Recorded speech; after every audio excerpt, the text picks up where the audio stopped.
Yo, yo, what's going on, everybody? There, cool. The game linked up, all right. The main plan was to actually film my stealth 500 and 600 review tonight, but frankly, I got a little too tired to film, and I wanted to test more stuff out. So I'm starting with the Nova 5, and then just to kind of get a baseline here one final time. And then, yes, I'll be going to the Stealth 500s and the 600s. So I have multiple of each, actually, because I've been doing, like, really thorough testing. So happy to answer some questions along the way. Here's the white one. I like them. They're not perfect. And in some cases, I think the older 600s had an edge in certain areas. So I didn't want to rush this review and then just release it and be like, here's the new one, here's the better battery life and, you know, new design, etc., and not cover like all the details. Hey, Super Mix 4, funny you say that.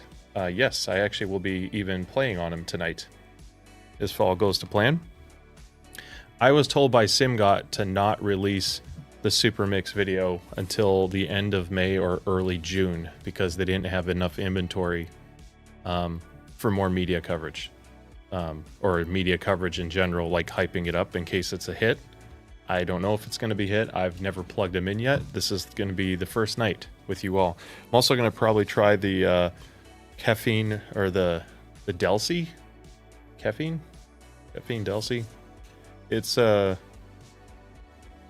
I haven't tried this one yet either, but it's reasonably priced. It's under $100 and single dynamic driver. It should be pretty fun. So, $100 for the new Astra 830 is a really good deal.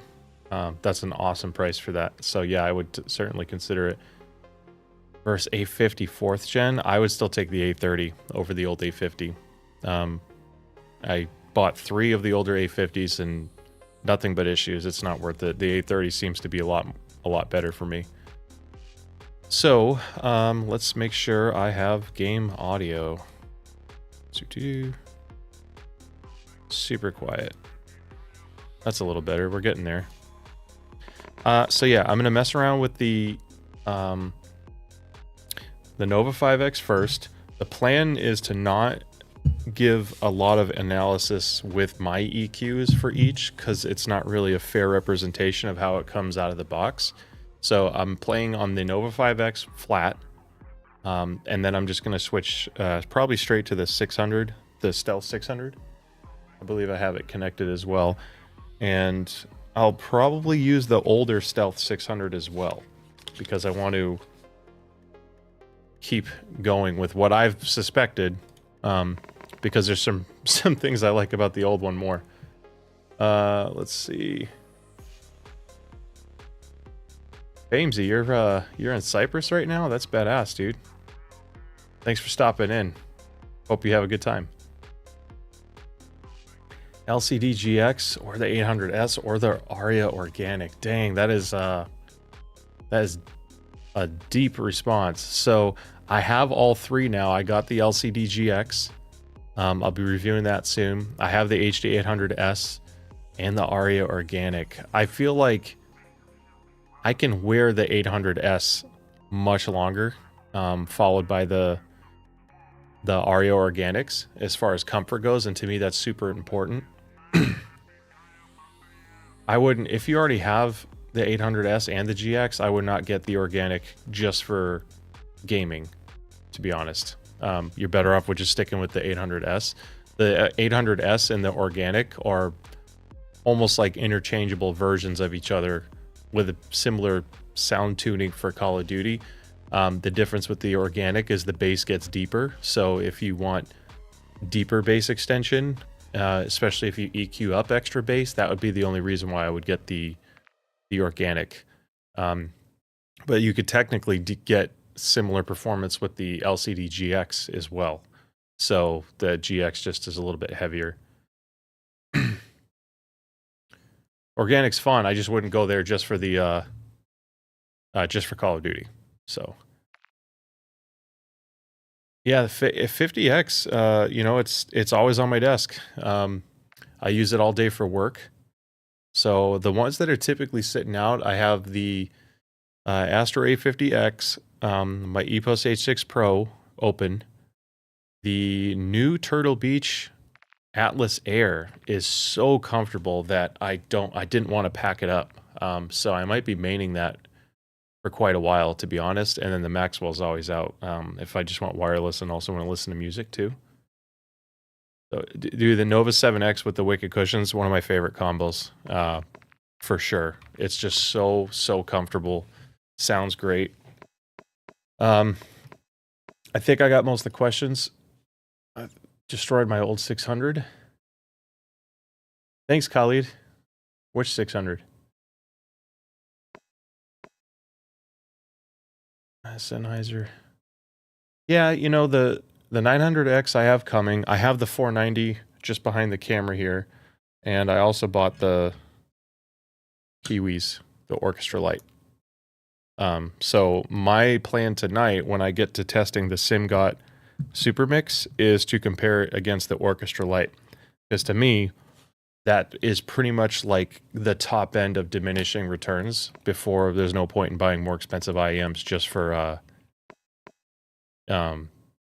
Call of Duty or FPS gaming, I should say. So, oh, I have 3 or 4 600 Gen 2s Aspect Warrior. I think I have 4, but I actually gave one away to another person as well, so I might be down to 2 or 3 now. But yeah, the DT 1990, it's a sharper headset. The wicked cushion on the Nova 7 wasn't a big difference. I actually think I measured on my site here. Let me see if I can quickly pull it up. Let me clear all these measurements. Steel Series Nova 7 plus. Oh, I don't have a plus on the Nova 7. It's a minimal change. I did cover I have a dedicated video on it. So if you search the channel for Nova, you'll see it. This might be loud, sorry. Let's try this. Let me know how that sound is. I'm just gonna mess around because I want to hear footstep tracking. Actually, I have to get stun and flash kills with my. Ooh, I switched controllers. I switched. Tried the Elite for a little bit.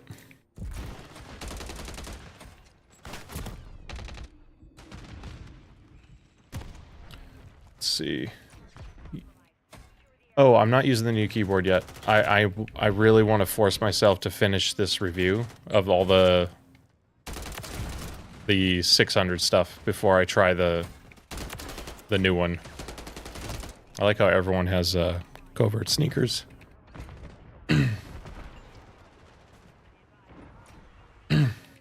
Sorry, Solo. I could try to switch to it soon, but I wasn't quite ready. I gotta, just in case the stream doesn't last long. What? Let me know if the audio's okay, guys. If this game sucks because everyone's got covert sneakers. I just want to hear footsteps, not a helicopter. Kind of a waste. Atlas Air or Nova 5? I would take the Atlas Air just for the comfort. It's just so good. It's a little, well, it's a little buggy. I've covered that in the review. I feel like all of the new Turtle Beach stuff kind of needs some work, in my opinion. With firmware and drivers and stuff.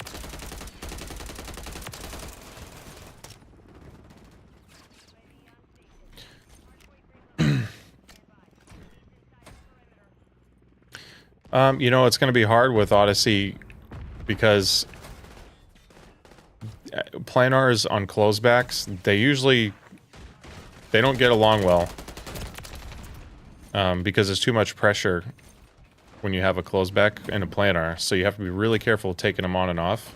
I think if they do another one, it'll be more open, in my opinion. That's my guess, just because it'll breathe, or at least have a vented pad, which will hurt bass a little bit, but it'll at least prolong the life of it.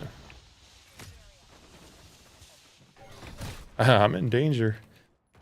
The 1990 is definitely suitable for FPS. Damn, is it that late already? Jeez Louise. This game is kind of a wash because I can't hear footsteps with all the everyone running covert sneakers. I just heard a footstep. There we go. Got a footstep in.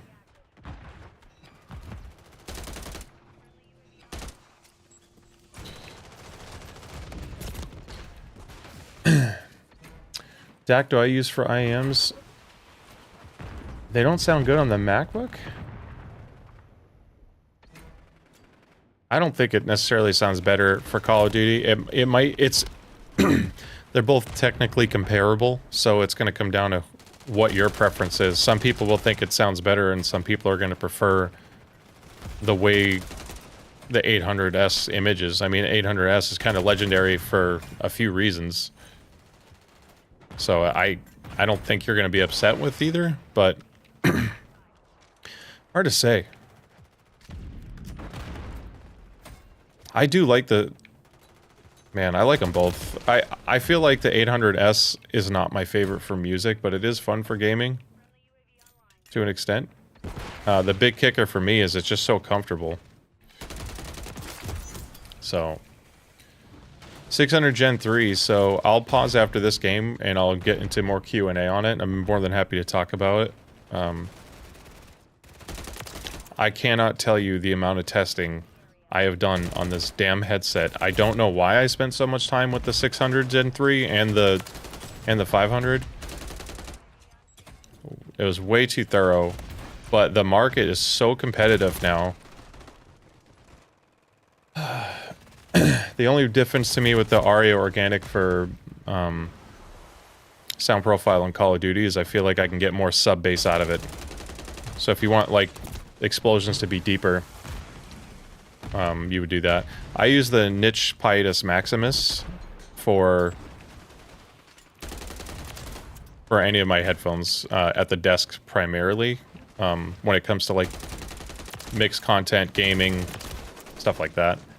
As far as IEMs go, most...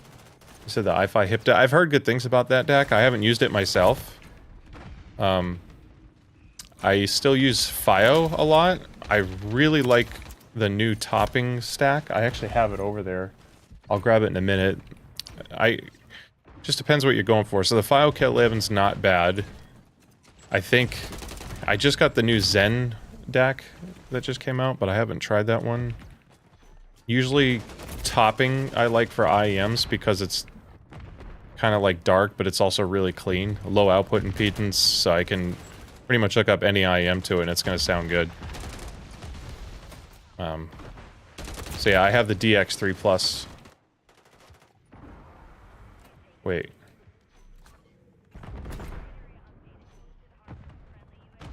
Competition. Yeah, 600... So, they were really smart by decreasing the price of the 600. I don't know if it's this headset. I'm really not hearing a lot of footsteps. Or if everyone's running the same perk. Yeah, your ears will react differently to it. It's a tall driver, so it's gonna interact with your ear more. Oh my goodness, grenades everywhere. The amp for PS5. I think the Creative G6, because you get some EQ, or the Quiddlex 5K if you're okay with kind of a crappy form factor but just want awesome features for the money. It's like 120 bucks. You can customize everything on it. So I really like that. And then on the higher end, it's the... because I like EQ options on PlayStation. So, shit makes good products, like the Hell 2 if you want it to support a microphone. The hell is he?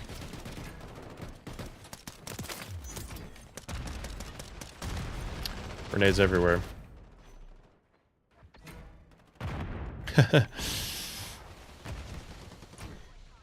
I don't know if I can be chatty too. I like showing people stuff. I like the Ananda more than the XS. It's pretty comparable, but the Ananda is definitely better in pretty much every way. So I would go for it. Yeah, Sound Blaster G6 on the budget side. Shit Hell 2 if you don't care for EQ. And then as you go up, you're gonna get into the Creative X5, which isn't much of an upgrade over the G6, or the Quiddle X5K if you want cheap parametric EQ and low output impedance. Man, they just keep coming. Yeah, see, I don't like the mix amp. I think the mix amp sounds bad. So I probably should have played the objective. I was totally distracted. I like the Atlas Air. It's comfy. It's just the volume's jacked up.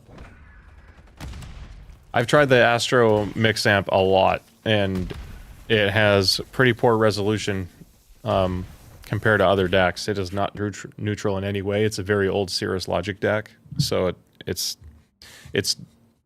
functional, and I like the controls and the layout. That's the best part about it. Yeah, DX3 Plus is great for IEM gaming. I don't like it as much for headphones. So let me back out. Now that I have a good test going with this, I'm going to grab... Well, I guess it depends on the budget.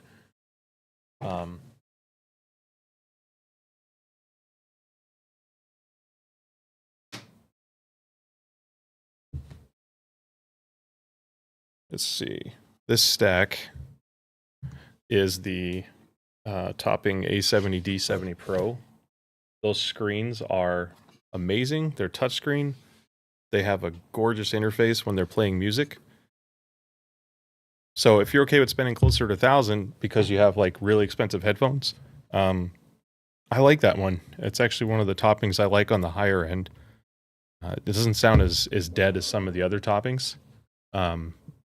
but I like the scalability. It's got a ton of power. The DAC is freaking loaded with features. I mean, you look at the back of this thing, you can pretty much do whatever you want. I had this on my amp rack for a while because I was using it as a DAC amp to handle my speaker playback. I have since switched to other things, but I liked it. Where it goes. Damn, that's awesome. Yeah, Class A amps are great.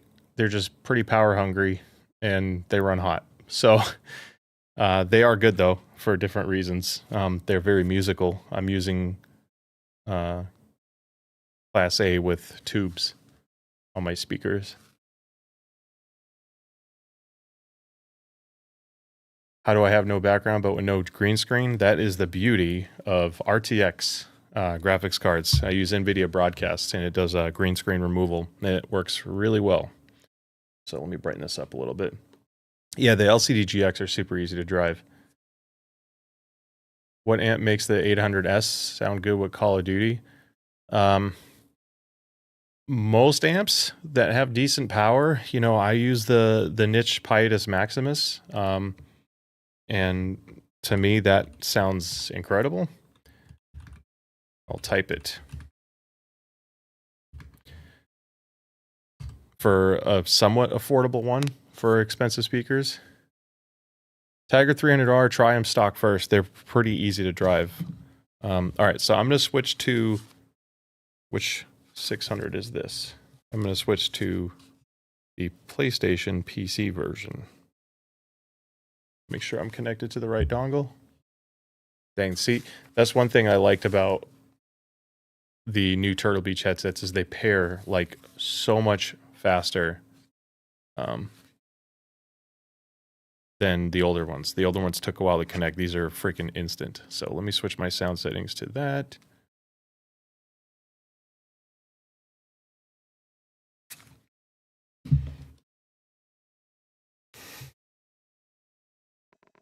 Perfect. I like these. They're for $100. They're pretty nice. The Bentes is not as comforting as the Atlas Air. This is like really all I feel comfortable doing. It's stiff. I don't know how long. I mean, that's kind of ridiculous as it is, but I don't feel as confident. Like, you look at the Stealth 500 and there's tape because I have a few of them and I'm trying to keep track of some testing. I mean, this thing is way more bendy. I don't know if the hinge is any more durable, but the headband itself is fantastic. Thing could probably be sat on if I'm not mistaken. It's so damn flexible. So yeah, totally different design. I wish they did the suspension strap aspects trolling. I wish they did the suspension strap on the 600 instead of just the 5. Would have been even better. All right, so I'm going to try just regular team deathmatch because I don't want to have as much chaos. That did not go as well. See, these things do not get loud. I need to check something. I found something else out with the settings. If, let me switch back to this. Sound.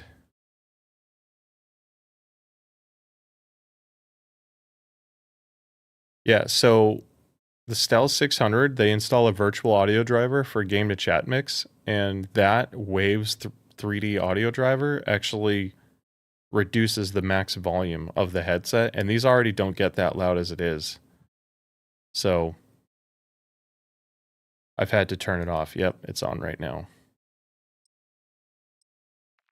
Yeah, I just got like 5-10 more decibels.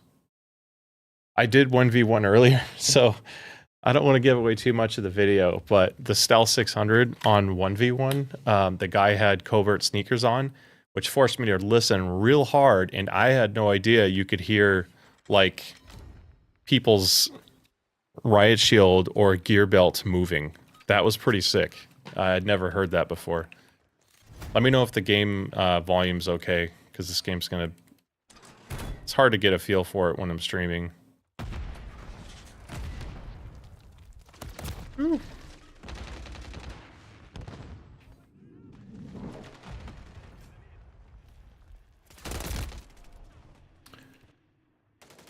Oh no, it's a different sound. It's kind of like a blend of solid state with a dash of tube. The treble's just a little bit smoother, in my opinion, than the Hell 2. Hell 2 is like a little bit more energetic and bright. I'm playing like crap right now, by the way. I should probably focus a little better.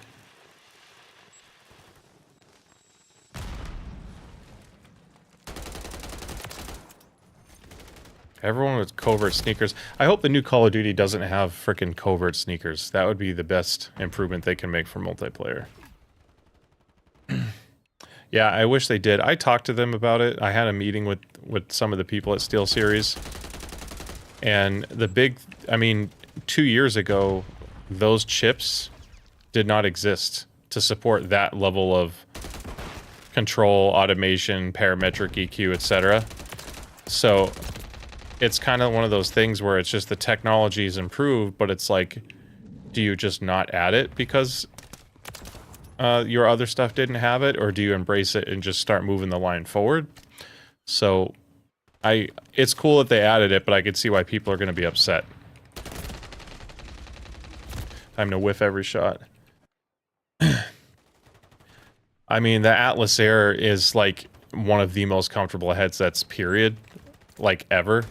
So yeah, I think if comfort's an issue, then it's going to be worth switching. You know, I've never tried the niche Pitus on the PlayStation. I'm not sure. I'd have to check. Oh, maybe I did on the video, but I just forgot. But I don't know if it was ever detected, because it runs UAC Class 2. But I've never tried to see if I can do anything with the firmware to force it to go to UAC 1. Walked right into that. Yeah, I could hear him sliding with the 600. I heard the guy's riot shield moving whenever he was trying to stun covert sneaker with riot shield. It was ridiculous. but I still heard him. So I was really impressed that a $100 headset could do that.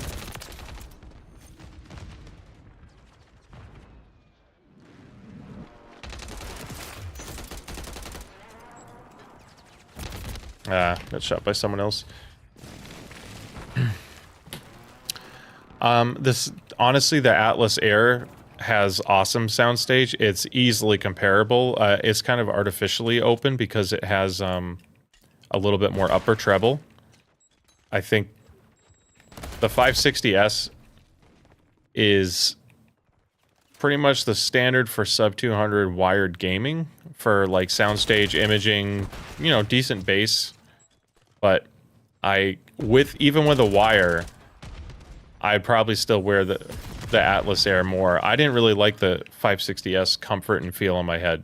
So I feel like the Atlas Air is so damn close on sound quality that it's worth it to me. I like it a lot. I've left it out since I finished the review because I actually want to start using it more once my reviews are done. It's just so comfortable. And on the note of big head friendly, I sized it to the largest possible setting. And I can hear you. Right next to me. One there. And one right next to... There we go. Sorry, I gotta do my testing. I'm on the 600 Gen 3 right now. I wanted to compare to the Nova. So here's what's weird. Spoiler, I like the Gen 3 more than the Nova 5 for Call of Duty, but I like the Nova 5 more for Apex.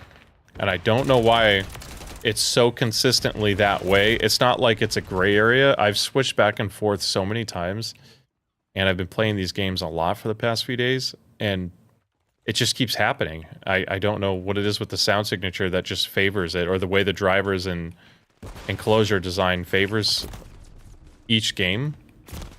But yeah, so I feel like you'll be fine with either. I just prefer one over the other in each game type. And I know that's kind of ridiculous. I'm being very picky because keep in mind I've been like aggressively measuring and testing and playing. For people who just have one, they're both excellent for $100. So, what did you get, Night Stalker?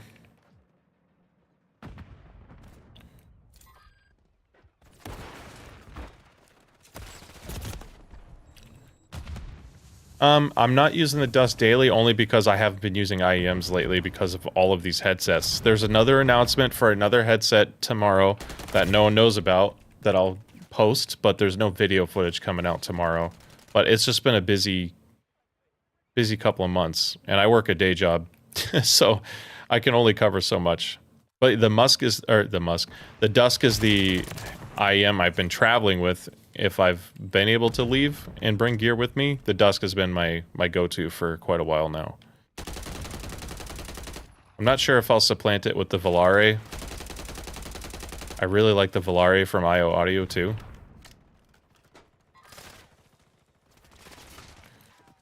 Oh, hello. Oh, that sucks. Sorry about your driver. So, I like the sound too, man. The 700 Gen 2 is like your big boy bass headphone. It just does bass so well, but it's also a bit bright. The 600 Gen 3 doesn't have the same treble spike as the 700, but it also doesn't have the same bass impact as the 700. So, if you're just playing Call of Duty, they're almost interchangeable. I don't think there's an advantage to the 700 in Call of Duty. If you get the Stealth Pro for Call of Duty and Warzone specifically, man, that's a terrible KD. I probably should have tried a little harder. The Stealth Pro is probably the best wireless headset I've ever used for Call of Duty. So, yeah. The Atlas is quiet. I definitely said that in the review because it's been a concern of mine. I don't know why they did it that way. I sent them a ton of feedback to try to improve it. So I'm hoping a firmware update comes soon because I sent them that feedback a few days before my video dropped.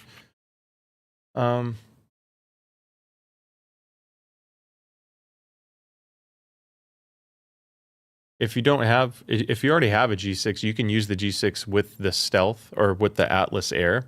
The Atlas Air has the exact same sound signature wired as it does wireless, and to me it sounds just as good, if not better in some cases, than the PC38X. The PC38X has a slight edge in music, just from a tonality standpoint. It sounds a little better, especially with vocals and rock. But for gaming, you can power those Atlas Airs quite a bit, and they sound awesome on it. Sweet. Yeah, I mean, with the Dusk, dude, you're going to hear everything. I think I have them. Yeah. They're right here. Have them on my little jewelry tree. They are fantastic. Absolutely love them. Yeah, you know what's funny? Jewelry stuff tends to work really well with audio gear and IEMs specifically. I get a jewelry tree to hold IEMs that normally doesn't look this messy. It's because I just unhooked it. And then watch boxes for my other IEMs. I have the big carbon fiber like case, and I keep my IEMs in those. It's freaking awesome. Yeah, I told them the same thing. They need to aggressively fix the audio, boost it, and then if you use my EQ to boost the volume, it makes it a lot better. But then when you turn the volume down, and like you're in Call of Duty and you're doing this, moving back and forth, there's a really weird thumpy sound that happens in my ears, and it's super uncomfortable.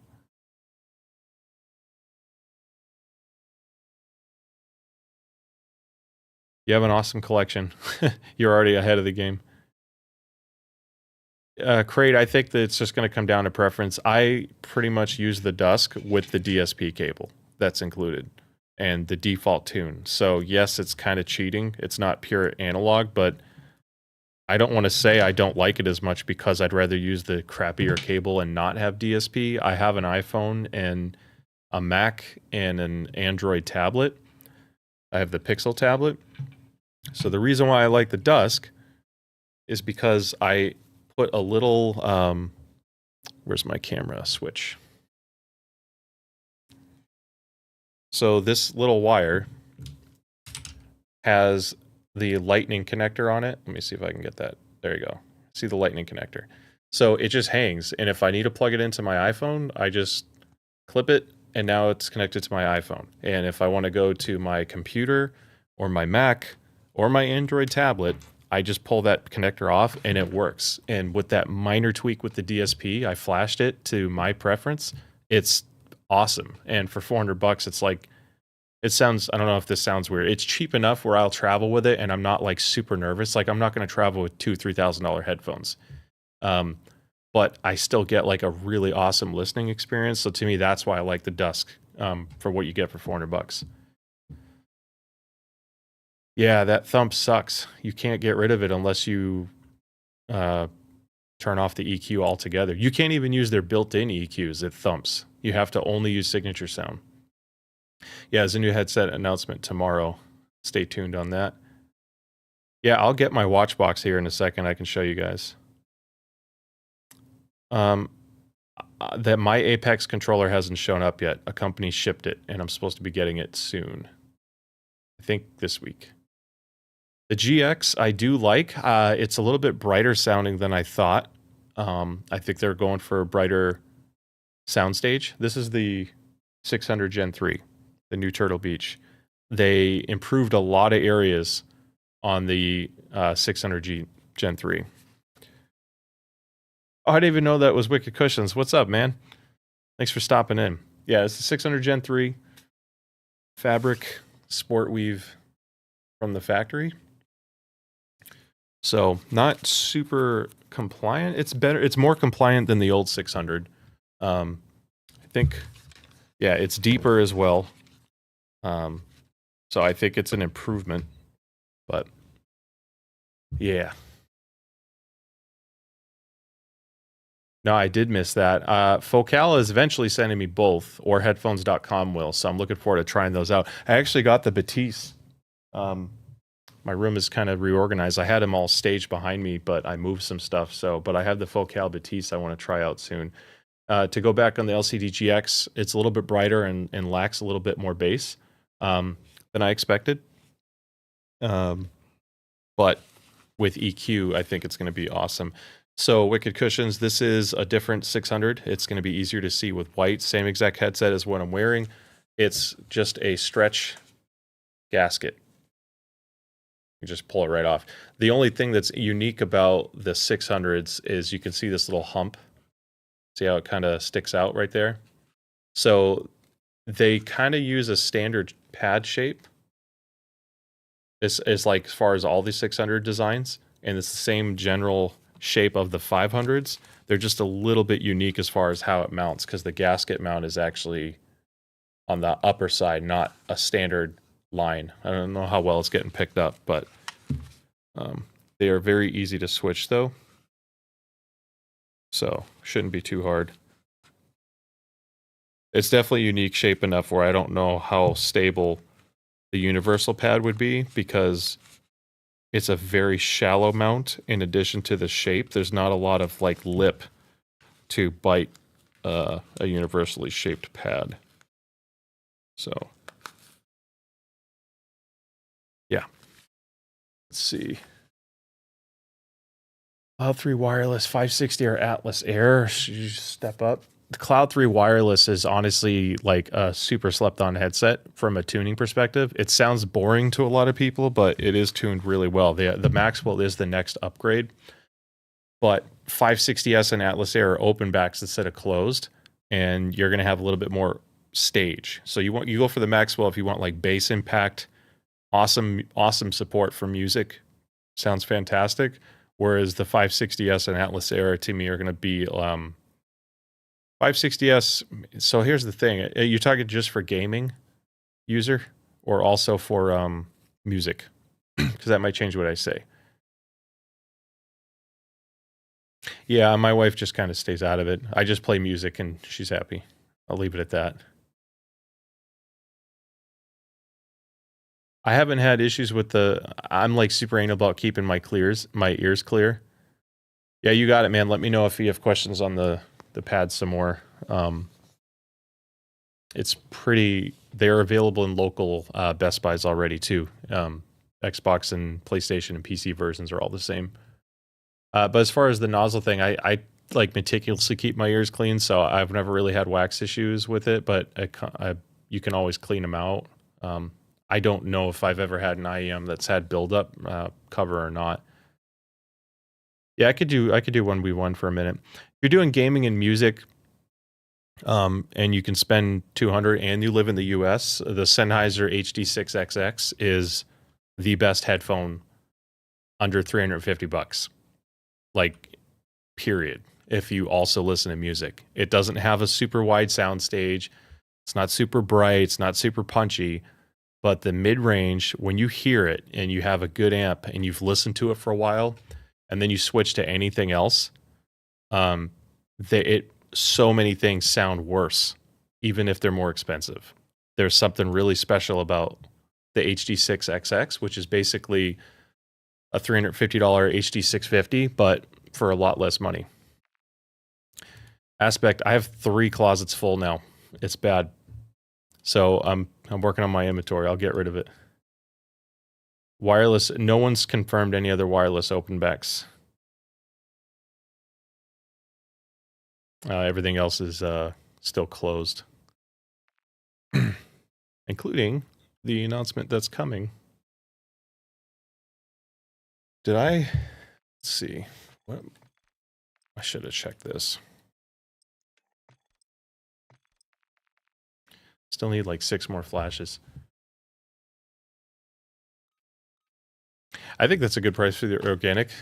Hi-Fi, it's really hard to ever justify buying them at full price, because they pretty much always do big sales. See, I'm almost at max volume. I'm at like 90%. These have the subtle volume as well. Let's see if I can hear people.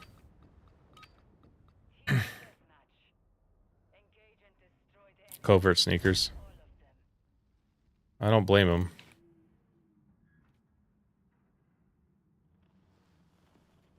This is stupid. The whole point is so I can hear footsteps. Oh, enemies forfeiting. Good stuff.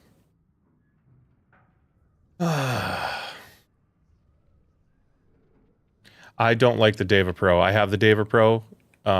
It's okay, but as a wireless open back, to me, I'm not a huge fan of wireless open backs as a normal headphone, because usually you get wireless headphones to go out and travel, and you don't want to open back for that. And then if you're using it at home, you'll probably use it in wired mode. And if you did that, then you should have just gotten the Sundara or the XS or the Ananda, because they are so much better headphones. So we'll try this again. Maybe someone will actually be here.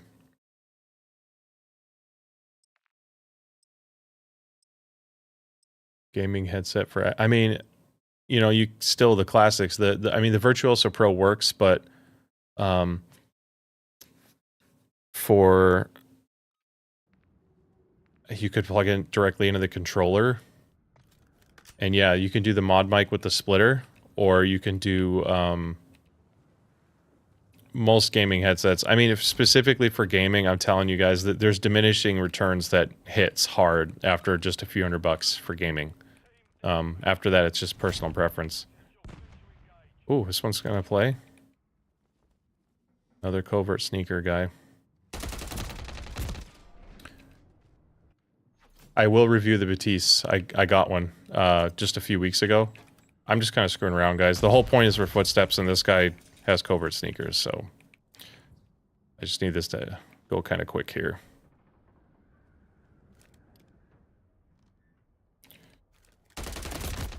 I don't understand that. The GX sounds more open than the Maxwell. I gotta look at the screen. The GX sounds more open than the Maxwell. So it's like a little bit more sparkly. Geez, this guy is like a total tryhard. Might as well just screw around. I'll just level up this. So, but the Maxwell has significantly more like slammy bass, like punchy sound. And I think a lot of people are going to like the Maxwell more if you just heard them both. I mean, the Maxwell kind of, I don't want to say it cheats, but it has digital signal processing, so they EQ it. And because of that, they target a sound profile that more people like. So, whereas the GX is kind of like a blank canvas. It's a little bit leaner sounding and bright, and a lot of people aren't going to like that. I think I just heard him slide. Not even close. Hi, Victoria. Welcome to the stream. Plug in Maxwell into another... Yeah, do not plug them into another amp DAC. Wicked cushions compatible with the Razer Black Shark Hyperspeed. I thought it was the same pad.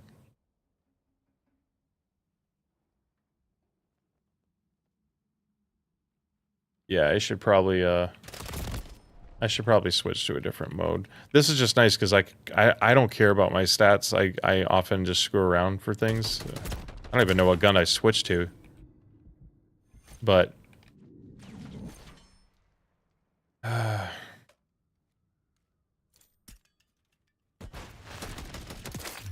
got you.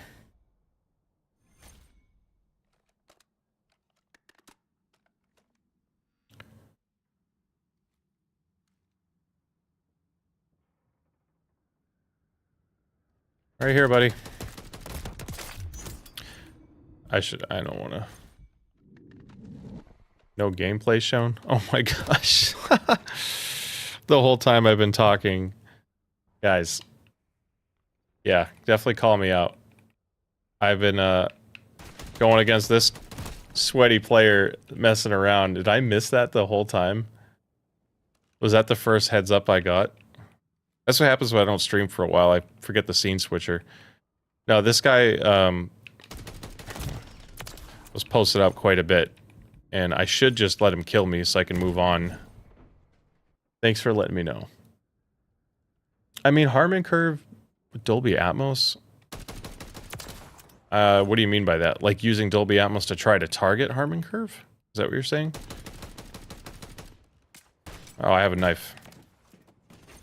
What is he using? I'll try that. Where'd it go?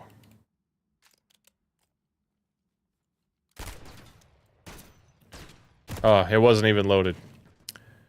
Yeah, so I have the Simgot... Oh, I heard a stepping here. I had the Simgot, Hyper, or, Jeez Louise. I am drawing a blank. The new Simgot. Why do I have no recollection of the name of it? I just talked about it earlier. My brain's cooked, guys. And then I have like probably 10 or 12 IEMs. I have the Keyfine Delcy. I don't know how to pronounce it. Super Mix. Simgot Super Mix. It's supposed, like, so the Simgot EM6L is actually one of my favorite IEMs for gaming right now because it's cheap enough, sounds excellent, it's comfortable, the price balanced with its clarity and all the other amazing things it does. It was just way above its weight in terms of value. And supposedly the Super Mix is like a evolution of that. So who knows?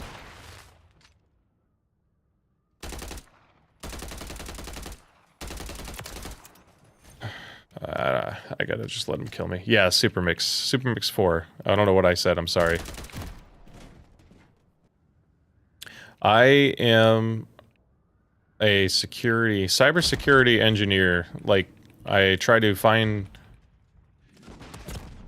cyber attacks, hackers, nation states, stuff like that. So I do cybersecurity. I'm all over the place with hobbies and what I do, to be honest. Can you just kill me, dude? Thank you. Ooh, so good IEMs to complement your orchestra lights. If you have... That's a brighter sounding one. I'd say the Truth Ear Nova, if you're looking for under 200. The... What is it? The High Senior Megas. Let me pull it up. Would probably be the $400 pick. And then the IO Audio Volare for like the 600 would be my picks. The Mega 5 EST. Oh, those are still 550. Yeah, I haven't tried enough of the $400 stuff to really have like a good pick in that area outside of that. I've been like into audio since I was a kid. Like really into audio. I used to build my own like speaker enclosures and stuff, and then I would even do like custom fabrication for cars, like subwoofer enclosures, fiberglassing, stuff like that. Yeah, Bitcoins, man. Yeah, you know what? I could switch to them. This is the first time I've ever used them, so I'll plug them in real quick. Thanks, TJ. Appreciate you. I recognize you. I've seen you in commenting on other videos or streams at least. I want to revisit the 400 pick because I would just do the simple pick of the Dusk, but I really like the Dusk, but people keep trying to tell me that it's not as good as what I like. So I'm sure there's other great ones out there, but I've really enjoyed the Dusk. All right, let's try for the first time ever the Simgots Super Mix with sound isolation is insane. Can barely hear my computer. Not bad. Pretty snazzy. Very plain looking shell. All right, let's switch to this.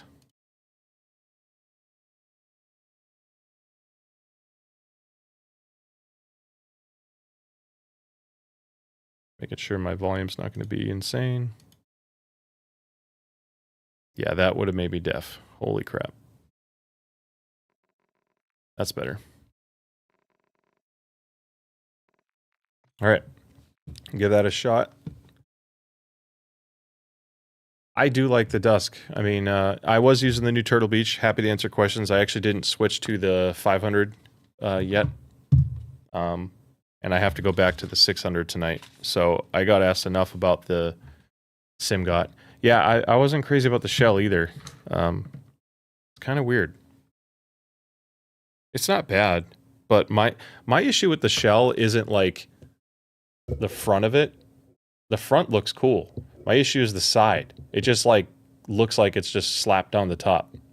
That's the only criticism I have with the shell, but I don't mind something that's like a flat-looking Damascus carbon look. I think that's pretty cool. So the Nova 5 depends what games you play. Nova 5 has more features. It seems to work better for console.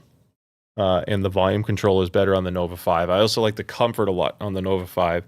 But Turtle Beach house sound, where Call of Duty is just so good. And I think they have an edge on that. I picked the wrong mode. This is super trippy sounding compared to what I was just using.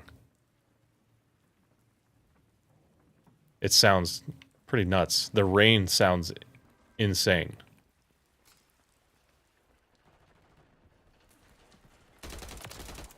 I could turn this up a little more. I gotta make sure my presets aren't enabled.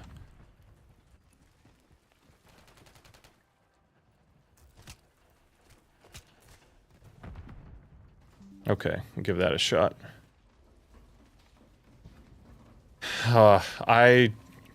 Whoa! You thought you were gonna assassinate me, bro. This sounds super weird, guys. I don't know. What is up with this?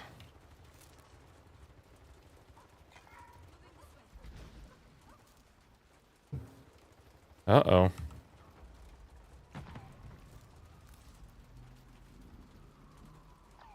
There's like no dynamics at all.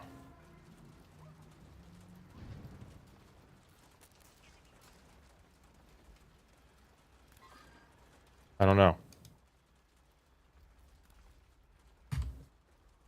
That's better. Okay, I'm gonna give that a shot.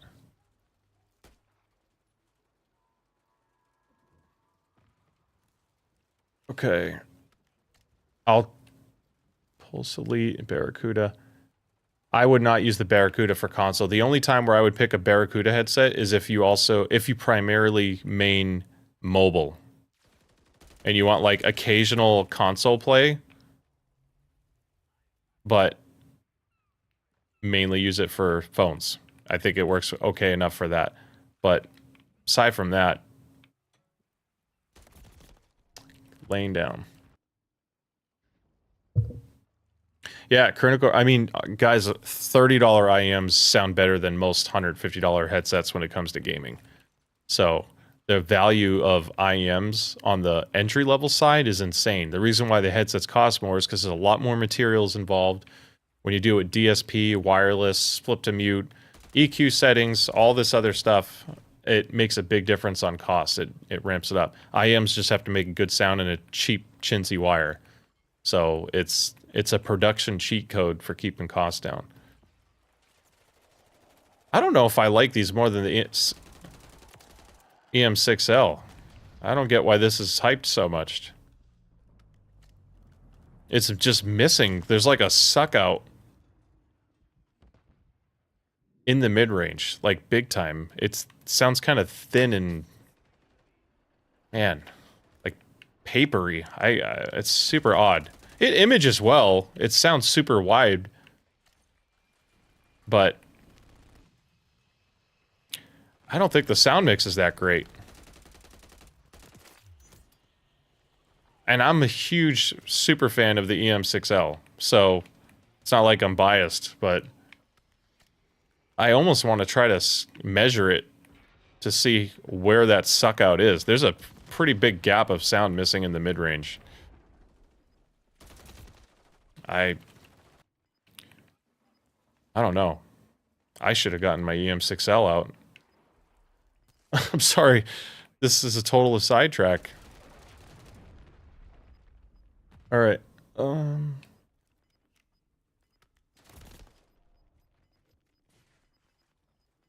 You know, some of the sonar profiles are really bad.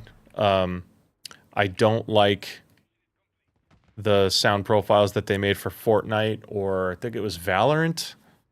And I believe Apex was okay, but the Fortnite and Valorant ones were pretty terrible. The generic FPS profile is pretty damn good. It's pretty universal. So just the fact that they have it and it's so seamless is pretty awesome. So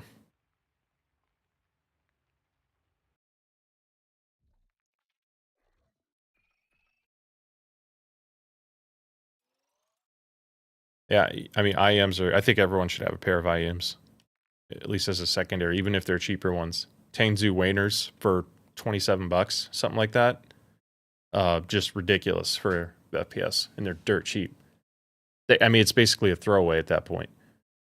Yeah, super late night stream. I've been having like, I don't know if it's like a sleeping disorder or something, but I've been sleeping like 4 hours a night lately, like staying up till 2 a.m. testing stuff. Like, I built a box the size of my head, including the width of a digital scale that's accurate to 0.01 grams. So I can measure how strong the clamp force is of every headset I own, because I kept every single one I've ever reviewed. So I have like 100 headsets, and I learned that when you first put the headset on the scale, the pads slowly compress a little bit and it changes the clamp force. So I have to wait like 5-10 minutes to get a single reading and then reposition it, make sure it's accurate. And I did it where I have a small head size and a big head size. And I want to make this huge database so people see the actual clamp force of headsets to know which one's stronger than others. It's not the only reason why you would make your decision, but some people are sensitive to it. So I think that's going to help. And I checked ratings today, RTINGS, their website, for something else. And I was like, I wonder if they have clamp force. And sure enough, they did. And my measurement on my small head setting was 10% lower than their clamp force rating for their single measurement. So I'm right in the exact window. I mean, this is down to like grams of pressure, which is pretty badass. So I actually think it's going to be pretty accurate. Yeah, Atlas with the Zendak 2, that makes so much sense. The Atlas Air scales way better with an amp than I expected. Like honestly, I think the Turtle Beach Atlas Air scales better than the Drop PC38X, the EPOS H6 Pro, and I really think it rivals or even beats the 560S when you throw it on an amp. It's pretty insane how well they did that. Okay. Testing out audio settings, yes. Xdefiant, I will be doing an EQ on for sure. That game needs it. Yeah, I don't know if I put the 560s on it yet. Let me check. I don't want to screen share this yet because I have a lot of like I have a whole spreadsheet of data, pad dimensions and millimeters. I'm doing like this big thing, and I want to open source it so people can have all the data they would want that you can't see all the time on specs. So let me see if I measured that Sennheiser. 560S. I did not measure that clamp yet. I'm working on it. I actually have to do the Sennheiser line. I did measure the EPOS H6 Pro. Their closed acoustic version, the closed back, had 508 grams of pressure on a small head and 571 on a big head. Here's all right. Let's put it in perspective.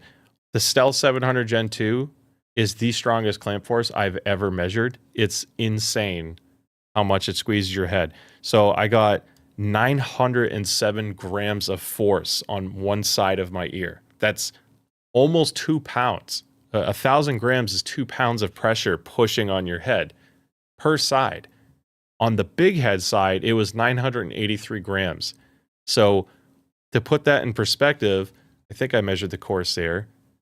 Let's see where it is. The Corsair HS80 Max is 608 grams, 783 on a big head. The new Turtle Beach Atlas Air is 378 grams and 458 on a big head. It's literally a third of the clamp force on the new Atlas compared to the 700. That's insane. Scales better, meaning like when you get, excuse me, if you get a inexpensive headphone, let's say like a $60 Philips headphone, and you throw it on a $10 DAC and play music, and it's going to sound a certain way. Usually pretty decent, right? You know, if you considering the price. But then you throw it on a $500 amp DAC, and a lot of headphones that do not scale well will sound almost the exact same. They're basically just not the best driver. They're not the most detailed or resolving. And when you play the Atlas Air on more expensive equipment, like my niche Pietus Maximus $600 amp DAC, it sounds significantly better than I expected, and it handles more power than the PC38X, the H6 Pro, and even I think it scales better than the 560S. Now, it makes something like the Sennheiser HD6XX so special at $200 is it scales like insanely well. And if you throw it on a really good tube amp, there are people with $200 Sennheiser HD6XXs or the 350 HD650 that get like $1,000 to $3,000 amp DACs just for that $200 headphone, because the scale of it is just insane. And that's why they're so popular on the audiophile space. Yeah, we'll see how the Xdefiant video does. You know, I make stuff that I think would just be helpful, and if people enjoy it, great. And if the video takes off, awesome, because it helps the channel grow. But if it doesn't, at least it helps some people. Let's see. Okay, so Perkins, I'm trying to go back on a couple messages I missed. Open back Corsair Vert Pro or Atlas Air. The Atlas Air is just better out of the box. Atlas Air is more comfortable and really doesn't require any EQ to just play and go. So I would 100% go that way. The Corsair Virtuoso Pro with Wicked Cushion freeze pads, it's not just a plug for Wicked Cushions. It legitimately makes that headset better, a lot better in comfort. And I think it helps the sound. Then with EQ, it's much more comparable. However, it has a stronger clamp. So I think the Atlas Air really, aside from, I guess, build quality and premium looks and feel, because the Corsair Virtuoso Pro feels like it's going to last forever, the Atlas Air just beats it in both comfort and sound for me.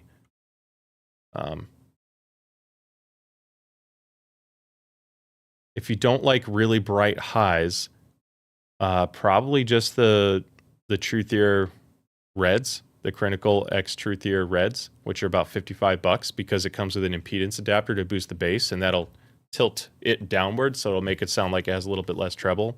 That's a pretty nice smooth one. Although I should try the Keyfine, I don't know how to say this, Keyfine or Keyfine Delcy. This is 80. I wonder if I measured it already.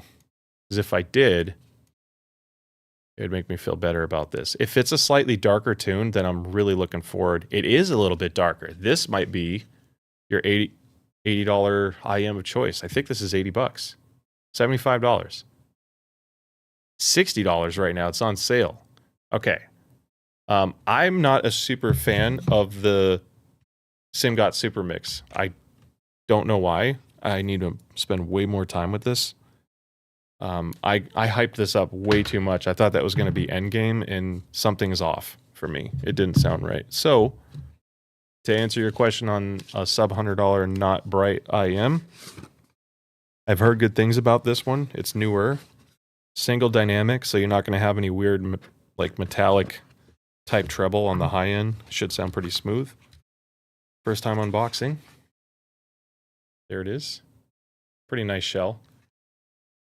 We'll give this a shot. And as I'm unboxing and setting this up, we'll catch up more. A50X in general, I think for $380, if you're looking for competitive SBF first-person shooter, it is outgunned by less expensive options. I would take SteelSeries and Turtle Beach over it, but it's still really comfortable. I love the mic on the A50X. I love that it has a dock. The parametric EQ is great, and it does help a lot. It's just doesn't naturally image as well as the Stealths and the Nova Pros. So that's the only downside. And it's more money. So it's just kind of like, are you okay with spending more for less in certain areas? Stealth 700 Gen 2. Nice.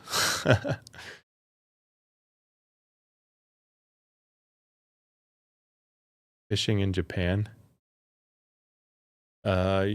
Solve, if I had to guess, maybe. If so, hope you're doing well, man. It's been a while. If I'm right, give me the sign. Yeah, you can definitely use the Zendak Air with the man, the Zendak Air with the Atlas Air would actually be an awesome combination. I didn't even think to try that one with it. I bet you that's one of the best combinations. I mean, you'll lose your microphone, but for sound, I bet you that's an awesome pairing because that's going to tame the treble a little bit. And with the bass boost, I bet you that sounds fantastic. Definitely give that a shot. I'm curious to see what you think of it. Great idea. Did I get all... Am I caught up here? He loved how tight they were for his little head. I mean, the new ones are still tight enough. The Stealth 600 Gen 3 clamp force is 535 grams. I feel like 500 is the sweet spot for being like nice and secure, without being like too strong. A lot of the good headsets are in the 500 gram range. Most of the Steel series, yeah, Nova 1, Nova 3, and Nova 5 are all about 500 grams, like 493 to 498. And the Nova 7's 503, so almost identical.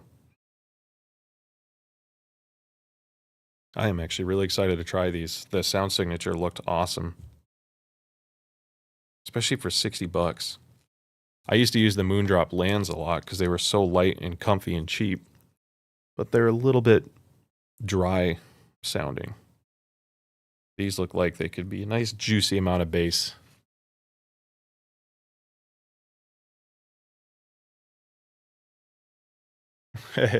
Nice, dude. Corey, very astute in, I'll just say great observation. I do have a pad video coming out on the VZR. Roughly, let's see, the pads could have showed up today. What day is it? They'll show up tomorrow, I believe. And then I'll cover a video, I think, next week. Yeah, I want to do all these coverage, Yamato. I am like dying to just crank out a lot of content. The problem is I shouldn't say the problem. I have a really good day job, but it's very time consuming during the day. I listen to all my stuff during the day when I listen to music and work. Then I have 2 kids, so I try to be a good family man and be present. And then when they go to bed, that's when I do my work. And this particular testing of these Turtle Beach headsets have taken so much time this week, it really put me behind. But I didn't want to half-ass the review. There is so much that I found out that either works or is broken or needs tweaks to make these headsets better. And unless I spent all this time detailing it, people could have bought the wrong one. Or I didn't want people to make the wrong decision.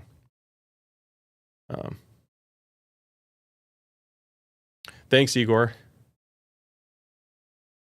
Yeah, I have a ton of good IEM reviews coming.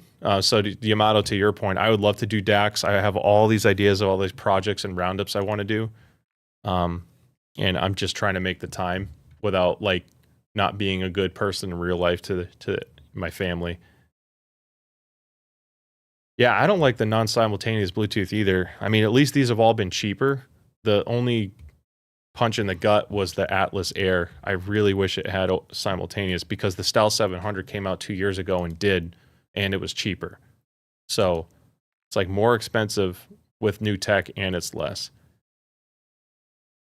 Astro A50X, to me, I would pick for mostly if you're more on the casual gaming single player side. But if you're more on the feature rich, likes to customize everything, and you're more on the competitive FPS side, I would go at Nova Pro. Especially if you're a PC user. Astro A50X to me is an easy pick if you play on PlayStation because you can do parametric EQ. I would take the Stealth Pro over the Atlas Air only for the FPS side and the volume benefits, but I think the Atlas Air is just so comfortable, and if you can deal with the volume issues, to me it's better. These sound better than the Super Mix. I like these more already. Let's see.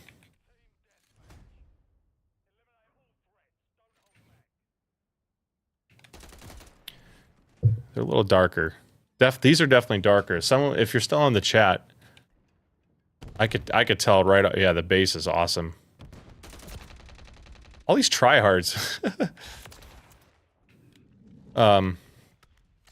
It's still resolving enough. I heard him pulling the pin from the grenade. So, how about covert sneakers? Thank you, MK. Appreciate it. Yeah, I asked Sonos if they want me to review it. I don't know if they'll send me one or not.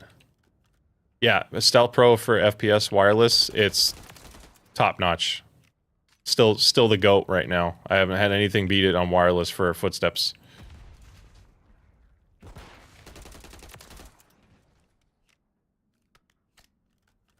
It's just, yeah, MK. It's, you know, some headsets aren't going to keep up with higher end headphones, period. The Nova Pro is not as good sounding as the Stealth Pro or the Maxwell or the Astro A50X. But the feature set is really rich, and you can customize the crap out of it. So it's just a matter of what people want. Some people are just going to get it just because it's SteelSeries, you know?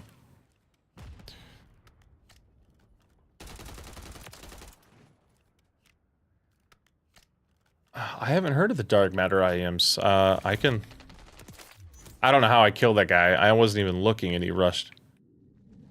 I can Google it in a second. I really like these. These are fun. They're super smooth. So like when you turn up the volume a little bit and you have a metallic sound from the casings ejecting out of the rifle, it doesn't hurt your ears at all.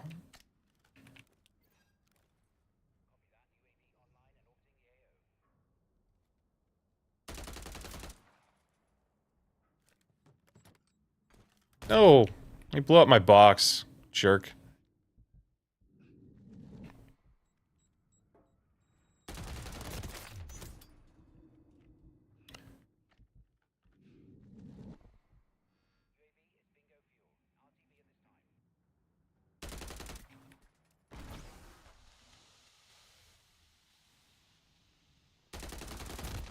I think, you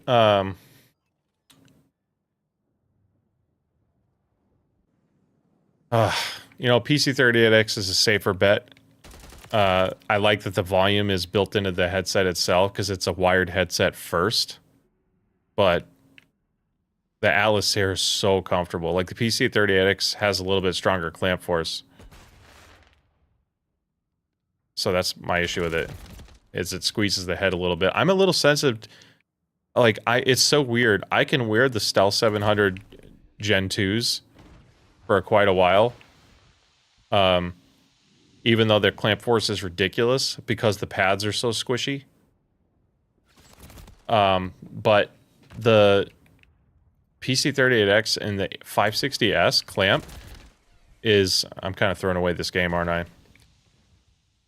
Puts pressure just behind my ears in such a way that I actually have discomfort faster than most headphones. So that's one of those, like, personal things where everyone has their own unique fit and preference.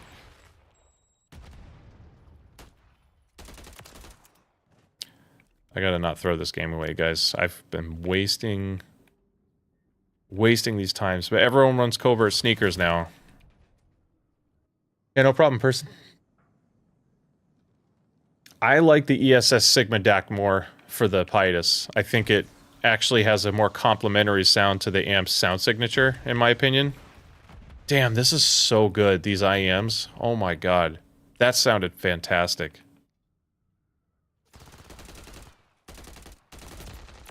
Doesn't make me aim any better, but sounds fantastic. If you, hopefully the person asked about darker sounding sub $100 IEM is still here. I really enjoy these. Just taking it in. See if I can hear anything from this guy.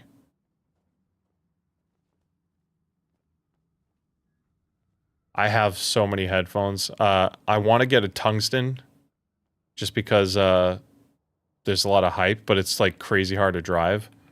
It's the thing is, like, I have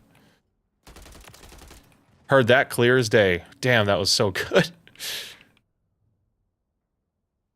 These are good. People will like these. See, I just heard him step. Heard it for a split second. That's so cool. Yeah, these are solid. I almost want to switch back to the super mix. God lord. Okay, I'll try to do it real quick. $60, smoking deal. I can send a link in the chat if anyone wants a bassier sub $100 IEM that sounds nice. I think those are really fun. The nozzle size, though, I have to check because that felt a little weird on my ear. Totally different sound. Holy cow. All right. Let's see if this is clear. More clear.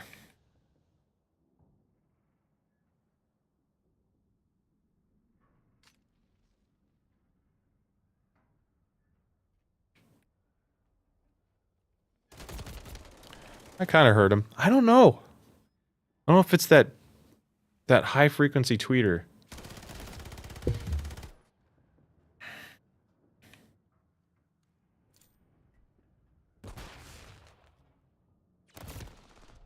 Thought he was hiding. A 9 of stealth for 320 is freaking fantastic. That's probably, aside from Sennheiser's like HD 650 6XX lineup, the Ananda at that price is probably one of the best sub $500 headphones you can get. You hear him throwing it.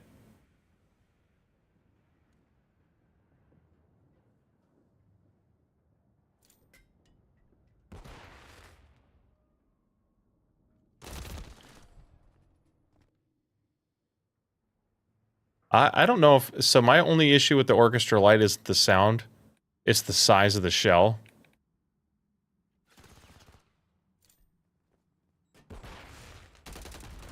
Guys, I should probably start doing what he's doing and hide behind stuff instead of running around. So the Orchestra Lights, they don't maintain like a consistent seal for me because they are a little bit large, and I have to try really hard to get a great seal for the bass. Otherwise, they're fantastic. I don't know if I like these as much as the hype guys. That's super upsetting. They're just sharp. Not like overly so. That sounded good. It's too crispy. It's like a 14,000 hertz, 15,000 hertz. It's a little bit of a spike. It's just, it hurts. I'm really sensitive to like strong upper treble. I just threw this game away, didn't I? Yeah. Oh well. I kind of want to measure it to see how close I am to that spike, if my ears are deceiving me or not.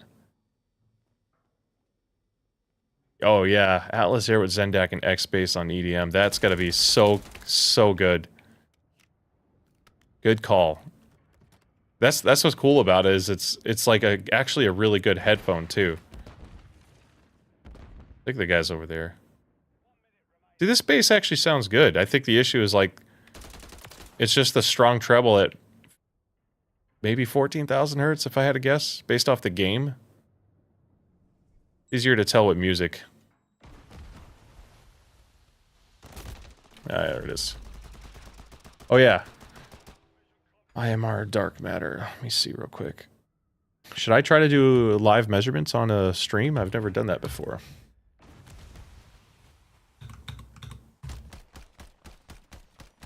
Damn, that is not cheap. It's almost $1,000.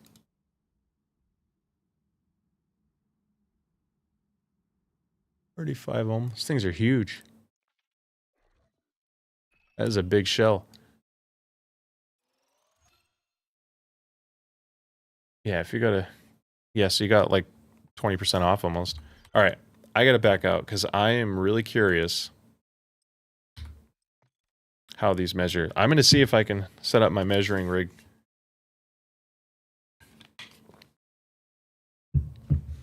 And take a quick squig or measurement of it.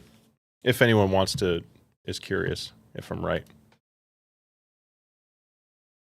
It does change the sound of the PC38X. It does help me with comfort. It makes it much more tolerable, but it darkens it a lot. So I can actually show you in a moment. I'm just setting up my rig. It's kind of heavy, so give me a moment here.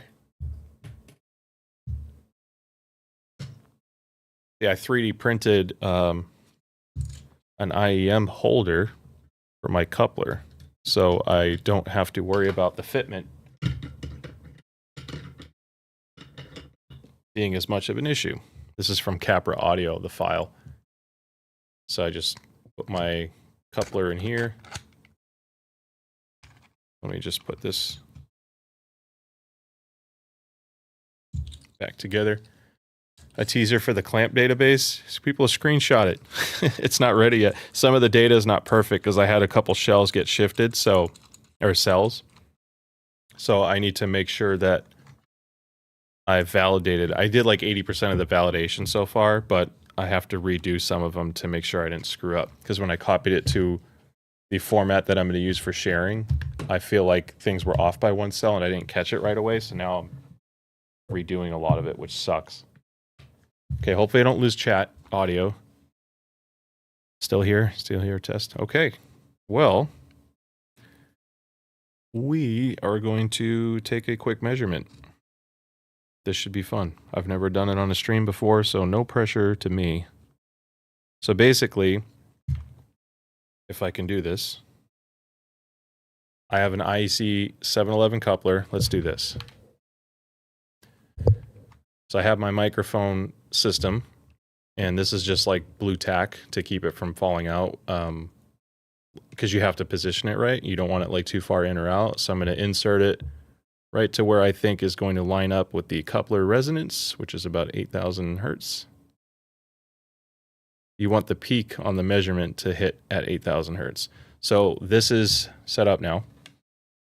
Let's do screen share. No pressure on this, guys. Gaming, let's try that. And left monitor. Okay, cool. I think I got it. I'm waiting for the measuring program to open. Sorry, takes a moment.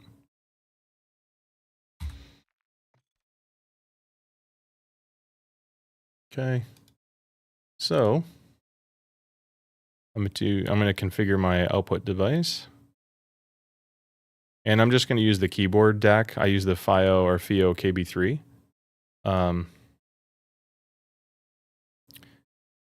Oops, input device needs to be the second interface. Output FIO. This would be fun. You guys get to see how this works. So I have my devices selected in roux. Then I'm going to do a tone generator. So when I talk, you're going to see this go up a little bit. Like if I tap it, you can see it kind of spiking. So I'm going to do a noise generator, pink noise. It's at negative 34 decibels. I need to adjust it so I get right about 40 decibels if possible. And I don't have volume control over that DAC. Yeah, that switched for some reason. Let's try this. Perfect. 40 decibels, pretty much on the money. Okay. Cybersecurity. I make sure other countries aren't hacking stuff they're not supposed to, and companies they're not supposed to. So I work for corporate, but other companies also pay our company for cybersecurity services. So senior engineer on the cyber side. So we're going to do a measurement, and spoiler alert, I put the Stealth 600 pad on the Stealth 500 to measure that too. So this is the Simgot. Oh my gosh. Am I out to lunch today? Super Mix. L1. I support both. Okay, I'm going to have to be silent for like 10 seconds, so give me just a sec.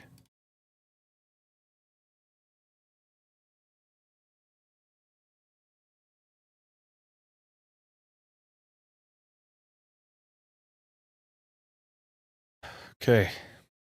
Look guys. Didn't I say about 14,000 hertz? It was sharp. Look it. It spikes at 15. That I got that from Call of Duty. Freaking on the money. So that's my first measurement of the Super Mix from Simgot. And it is scooped. I told you the mids were lacking and there's a sharp spike. So that's pretty much damn well what it does. This part isn't bad. The sub bass is awesome. Your footsteps are right about here. So the roll off, ideally when you EQ it, you'd want to boost here and roll off here. This is fine. This is good for Call of Duty. It's just this is sucked out too much and this is too sharp right here. So that was my issue. Yeah, the less expensive IEM that I really liked earlier, that's kind of bassy and dark. This was just a blast. Super, super fun to play on. So there's the link for the $60. I can't show it because it probably shows my address. Yeah. Let me see if I can do it on a different browser.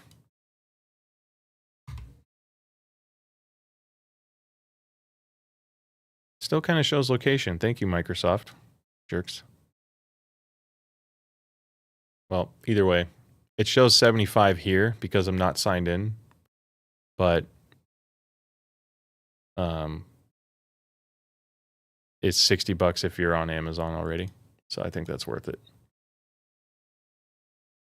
I haven't tried those yet. The only basin I have is the MT Pro. So I'm not sure what that one sounds like. I can check that one too. They've actually asked if I want to review more of their stuff, but I've just been so damn busy. Let me see if that's how much those are. They look really cool. Damn. It looks like there's two different versions. One's 100, one's 150. Is it just like a different version of it? Like crystallized? Cool, look. It's a planar driver. Interesting. Yes, that was the one I think I provided the link for.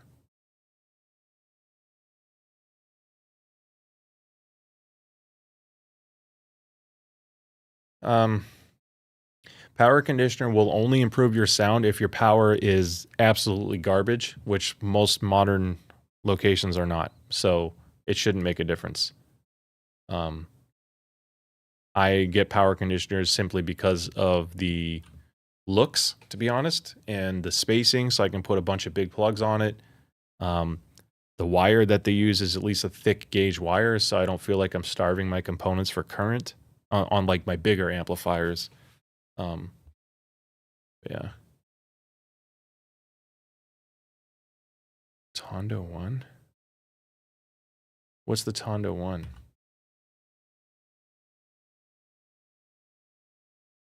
Apparently I'm in a bubble because I don't know what some of these are. What is that? Am I just dumb?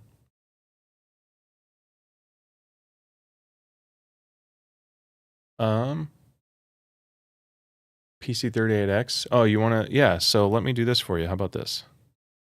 Let me pull up my database.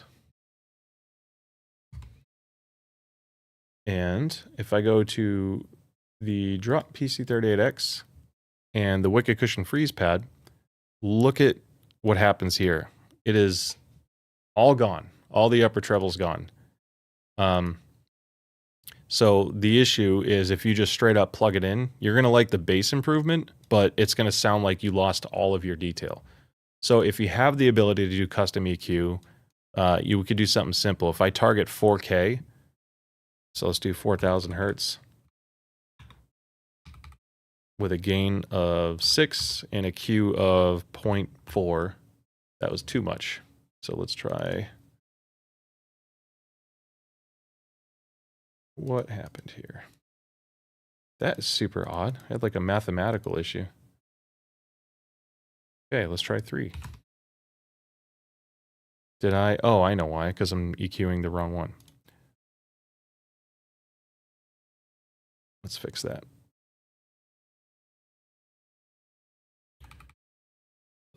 6. Q of 4. Oh, 0.4. Still jacked up. So here's the issue. When you look at the standard drop PC38X, it's going to take quite a bit of EQ. Now, if you have parametric EQ, you can just straight up auto EQ it. So I'll just tap auto EQ here. And what it's going to do, let me get rid of this one. Let me refresh that. Auto EQ. And that's going to give you an EQ tune that brings you straight to Harman. So feel free to screenshot this and try to copy it. I'll blow it up for you. That will kind of bring the PC38X more in line. The only thing I wouldn't do is this sub bass is way too aggressive. It's not really, it's an open back. You can't expect that much sub bass. You're going to have too much distortion. So you can set it to like 2 and it'll boost the bass a little bit, but you don't need to do that much. HyperX Cloud 2 versus JT1 versus Xtrify H2. Let's do this. I haven't used the H2, have I? Is that the one? I thought it was always the H1. Yeah, I need to find out Xtrify H2. I don't think I measured that one. I go to my Squig site and go to this. Yeah, I only did the one. It's quite a bit different. So not knowing, I would lean towards the FIO or FIO JT1. Planars are really fun. Yeah, the pads, that honestly, Bear Dynamic and Sennheiser are most impacted by pads from Wicked Cushions more than any other headset I've used. Astro very close behind. I like Planars to an extent. For Call of Duty, they can be fun. The difference with Planars is like the big Planars can be an open back, but you can still give them like a ridiculous amount of bass. But you never really get them like, sorry, I got distracted because I read too many comments. There's a different presentation with the way planar magnetic drivers work. They're very, very fast. They sound a little bit drier. The bass can be deep, but it doesn't ever seem like it punches quite as hard as like a really good dynamic. You know, if you listen to a ZMF headphone, or a Focal, like a dynamic headphone, and you listen to like rock music, and then you go listen to a planar and play the same rock song, it's not going to sound that good in comparison. So that's my only issue with planars. But for first-person shooters and stuff, they can be really fun. Honestly, it really comes down to comfort and getting a sound signature that fits your personal preference. I still use the H6 Pro for Xbox even now. I use it all the time. It's my workhorse. Thing lasts forever.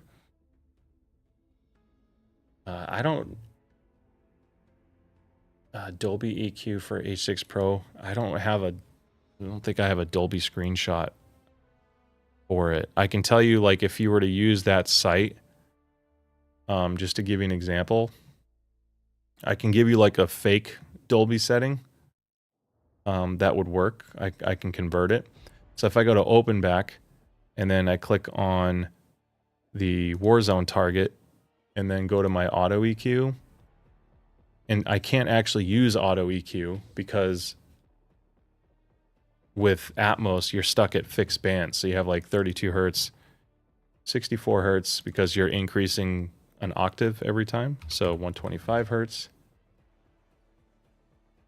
250, 500, 1000. So what I'm doing right now is I'm building how Dolby Atmos would adjust your bands. And then don't mind all those squigs because I didn't fix everything else yet. So it's going to look a little weird.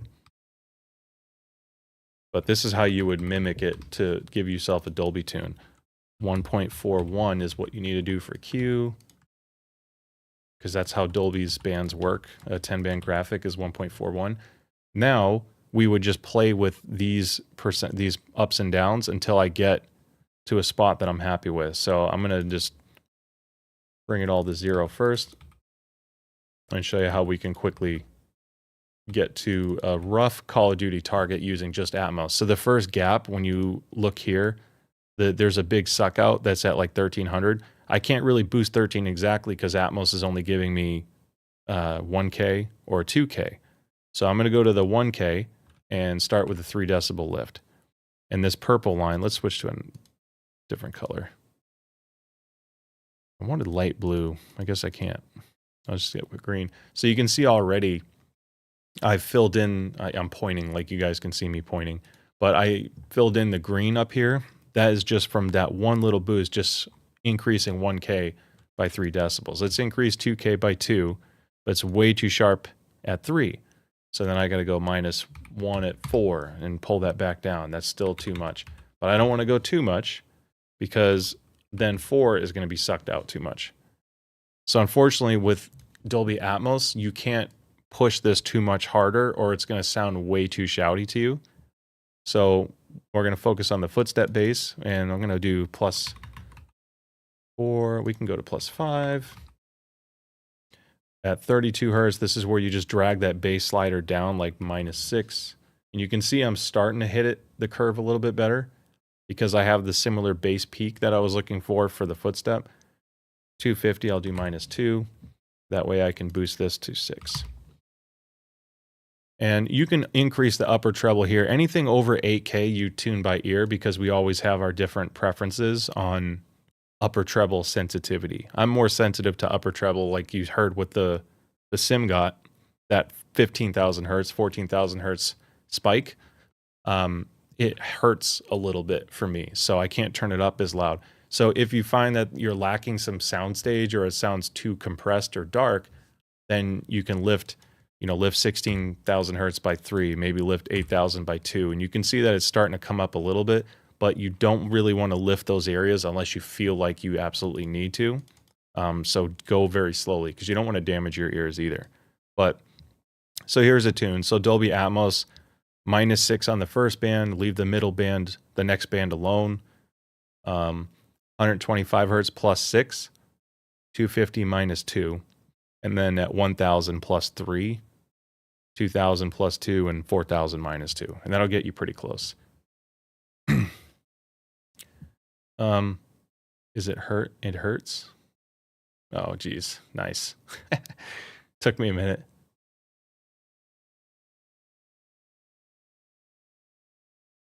I'm glad to hear that, man. Lag switch. I tried sonar again. My current window setting in EQ. So all I do is like in Call of Duty, when I go to my output, I just pick sonar gaming. And then in sonar, which I just had to reinstall today, good times, you just choose what your EQ is or make your custom EQ in here. And Call of Duty is going to send that audio to sonar with this EQ. And on your mixer, you just choose what device you're listening to, and that's how you apply the EQ, and that's pretty much all you have to do. And that should help. Yeah, I can't I can't do strong 8K, and that's unfortunately the issues I have with a lot of the Turtle Beach headsets. They tend to spike at 8K, but the new ones don't do that as bad, which is nice. Yeah, the Simgots, man, I don't know. If people don't have the best hearing in upper treble, because your hearing age is not your real age. I can hear up until about 17,700 hertz, 17,800 hertz when I've done tests. And I went to an audiologist to check, and I'm pretty much always in that range. So anything past that, I won't really hear, but I am still sensitive to these areas, like even 15K. That's quite well within my audible range without having any fall off. And this spike was super noticeable. So if there are some people that are losing upper treble sensitivity, which is, I'm not like making fun of those people, if you're any of them out there, it's just some people just can't hear high treble as much. So you tend to increase the treble on a lot of things. And if that's what you have to do to enjoy detail and hear things, then this is why I think the Simgot is going to be pretty popular. Some people are chasing more treble. Personally, I don't like crazy strong treble. I can hear it just fine, so I have a unique preference that not everyone's going to have.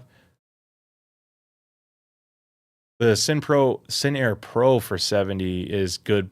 It's good for 70. It's a oddly sized headset, so if you have a smaller head, it's going to feel kind of loose. I was using the Simgot just to test, and I kind of want to try. Did I switch this? You know what we should do, guys? Let's try. Actually, I have the measurement. Never mind. I don't have to remeasure. If I go to IEMs, the Keyfine Delcy. This is cool. I mean, that rolled off treble right here and how this rolls off, that's pretty easy going for a tune. And there's some warmth up in here. So for rock, it's going to sound a little bit thicker and heavier, but it's a super easy listen. Best amp to EQ for the PS5 on the more streamlined, easy to use side. It's the Creative G6 is still the reigning champ at 120 bucks. If you can get the extra or the Quidelix 5K, this guy is super underrated. It flies under the radar. The ergonomics are terrible. It's really hard to handle. I have larger hands, and this thing's like this big in my hand. Those little side buttons right here is how you adjust it. However, you can configure this with your phone, and it has full parametric EQ with just a ridiculous amount of options. So you can custom tune anything you want, IEMs and headsets and headphones for PS5 with this tiny little device.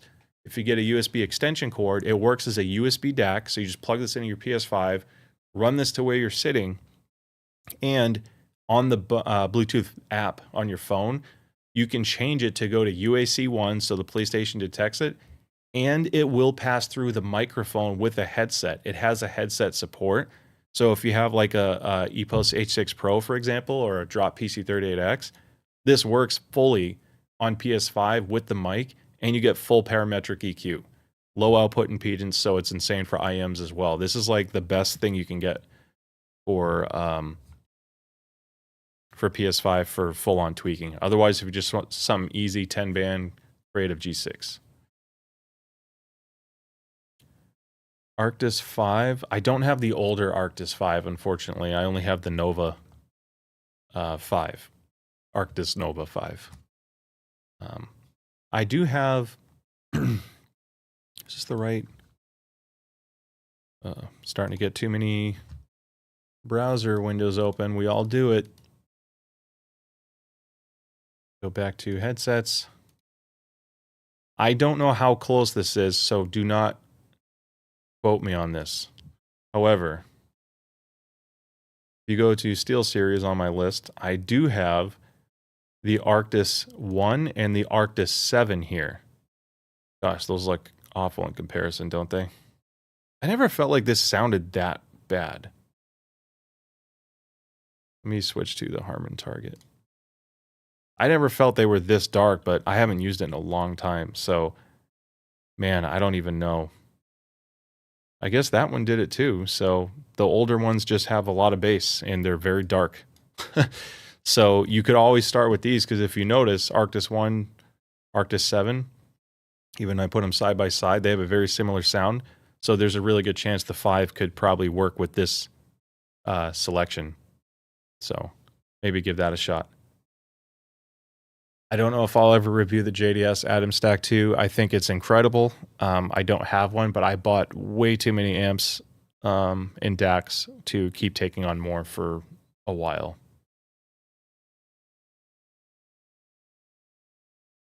Effects, settings, and piece. Yeah, the piece is same way.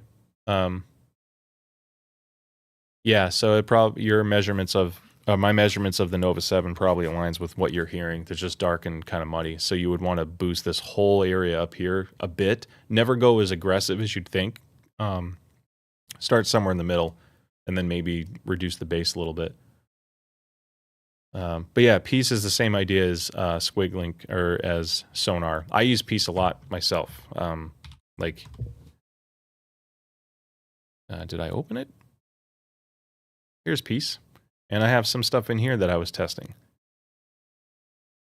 The Empyrean 2. Simgot EM6L with the Warzone beta target that I was working on. So I use this, and this is super easy. And if I want to bypass sonar, this is the program I use for that. So.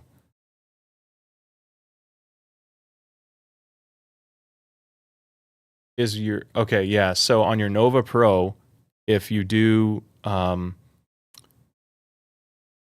the 10 band, you have to set the 10 band to flat, then use sonar. They updated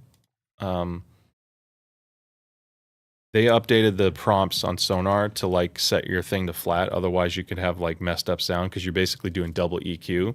So I would recommend not doing both. If you know you want to use sonar for PC, just switch it to flat on the DAC side, save it, and then enable sonar. And then you'll be able to do all the custom parametric EQ you want. Sennheiser. No, the HDV 820 headphone amp is not that great of an amp. It's okay, but it's just not as good as others in that same price range. I don't think it sounds that great. I just got the Zendac 3. I don't know how it compares yet. I think it's going to be a significant improvement because their new chipset setup is a lot better. So my ignorant guess is to go with the 3 and keep it simple if you don't have one already. If you already have one, I don't know if it's going to be a noticeable upgrade or not. I have to try it first. Thanks, CAD Simulations. I appreciate it. I'm glad you found it helpful. Get sound back. Oh, that's a cool setup. Yeah, JDS amp for the extra power and then the GSX for the DAC. That's awesome. I wouldn't do the Sennheiser amp just for the HD 800 on the PS5. Honestly, all you need is like something super simple to work on the PS5 because the 800S is not super hard to drive. So I wouldn't, sorry, I got to check something real quick. I wouldn't over stress or over complicate it, to be honest. Did I get an important thing here? You can get away with much cheaper stuff that'll work just fine.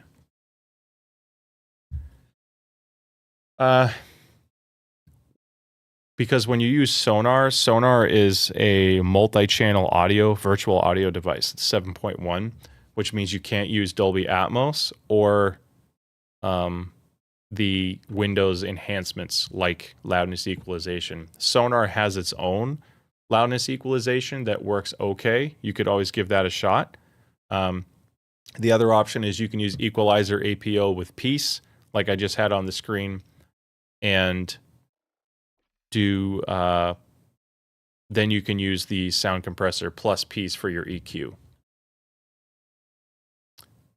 You know, the MMX200 from Beyerdynamic, I actually thought it was a really nice sounding headset. I have it here. I actually added the other Beyerdynamics. It has an insane bass shelf, which a lot of people like, but the rest of the tuning, this is aligned at a weird frequency. Let me fix that. So this is really the sound profile, and if you look at the mid-range, this is fantastic.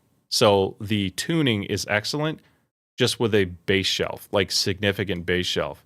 But the peak bass shelf happens to be really close to the footstep sound that we often target. So you can always just lower the bass a little bit, and to me, it's a pretty good sound profile. But I wouldn't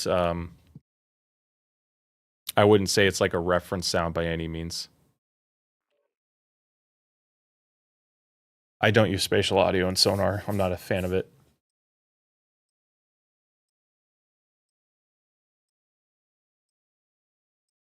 I haven't heard that the HDV20 only sounds good with the 800S. I've never tried connecting one to the PS5. Oh, I forgot I'm on mouse and keyboard. I don't know what my DPI settings are. That's going to be interesting. I am not set up for using mouse and keyboard right now. IEMs, there's so many IEMs that are Harman tuned. You know, even like the Truthier Novas for... What's my loadout? Oh yeah, it's gun game. Gosh, guys, I did a horrible pick here.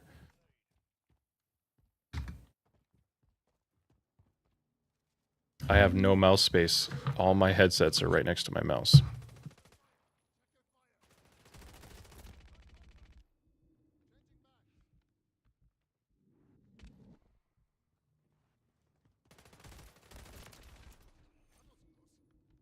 Oh boy. That was mostly my teammate. I didn't do crap. Shot like 10 bullets. Yeah, Truthier Nova for the closest. It's only 150. The bass on it's fantastic. It's just bass a little soft. But it's super strong and deep. Missed that first guy. I was just going to go for the second. There's some great questions, guys. The HS-80 is okay on Call of Duty. If you already have one, you're still going to do fine. A lot of people think that you're going to be bad if you don't have like the best possible headset. If you already have one, find a sound signature that you like, and I think you'll be happy with it. I was still playing with it just fine for a while when I was doing a lot of testing. I was still getting plenty of kills.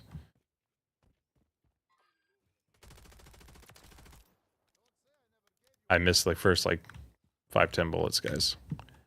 This is a new mouse too, so I am not... Oh, that was money. What hits? See, I'm on these cheap $60 IEMs. That sounded good. Heard him, no problem.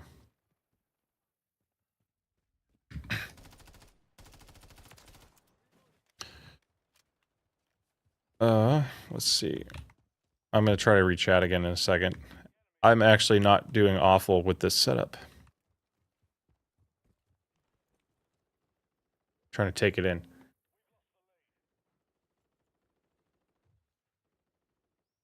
Kiwi Orchestra Light. Yeah, the Kiwis are just brighter than the Maxwell, though. Whoa! I was thinking more for like a sound signature that's comparable. But yeah, their orchestras are great.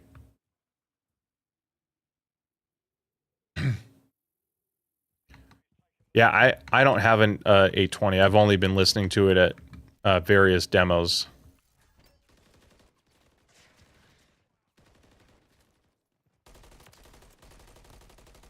Oh, that snap was kind of dirty.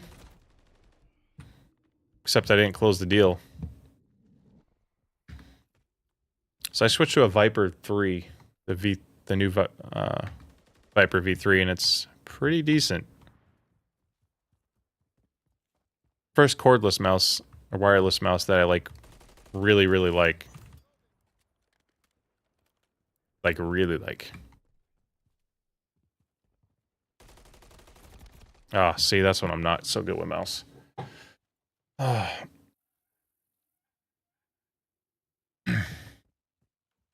Yeah, the 800S with the Hell 2. The Hell 2 is just a slightly bright sounding DAC.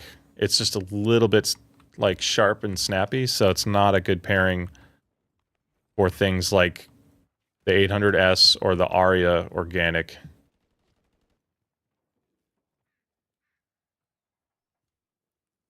It'll almost be a little too bright. i5 would actually be a better pairing.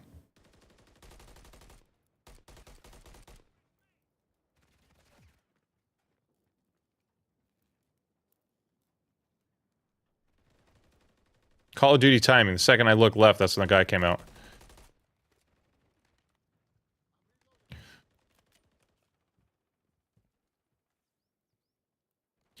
I saw you. I think my teammate just killed him. Nope. Oh, shoot.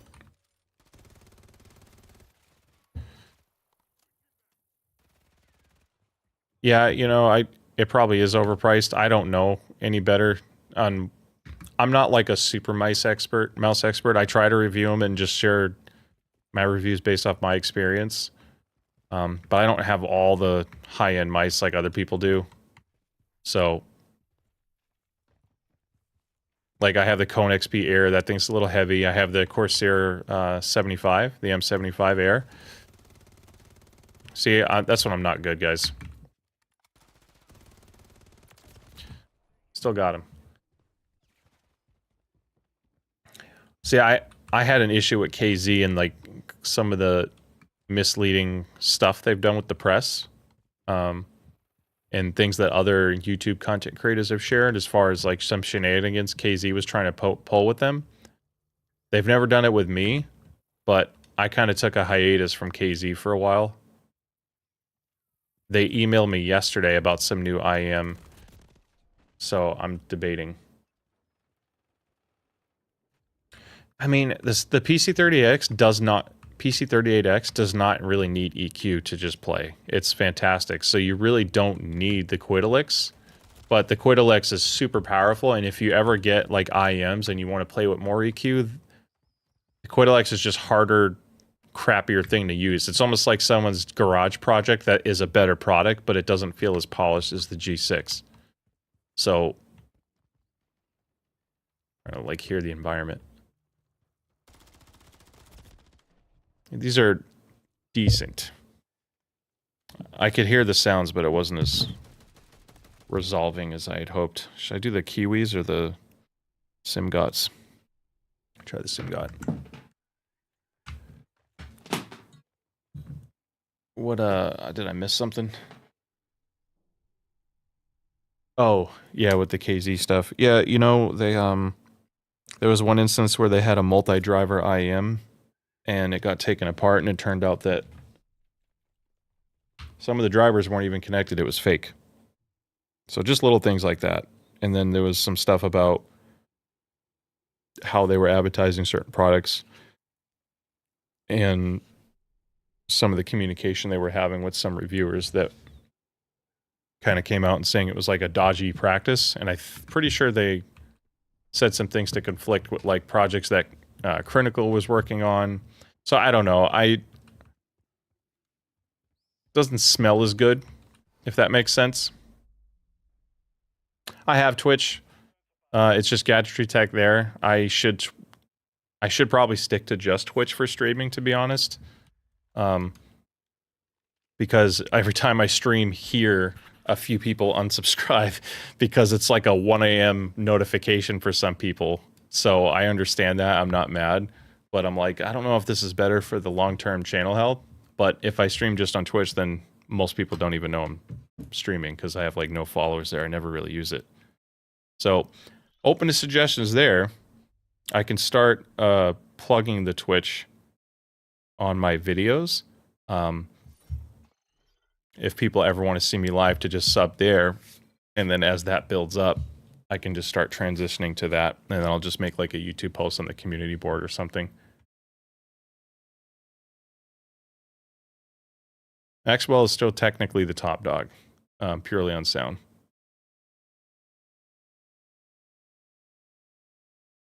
Yeah, this will save in the channel on my website, on like the YouTube channel. It will. if I go to, I'm pretty sure if you go to my channel, this is how little I check. Yeah, on the homepage of my YouTube channel, there's a tab for live, and it'll show prior live events when I was messing around before. So it will be there, unless I do something really stupid and I have to delete it.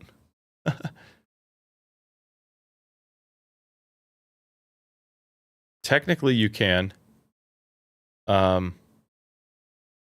stream Twitch and YouTube at the same time, but it screws up quality because I want to make sure that if I'm streaming to YouTube, I'm not doing... I forgot I was still in gun game. Can I change controls? Guess I have to go back. I'd rather play on my controller right now. I don't have enough desk space.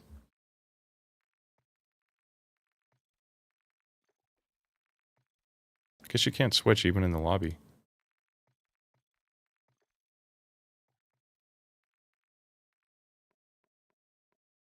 Gunfight's cool.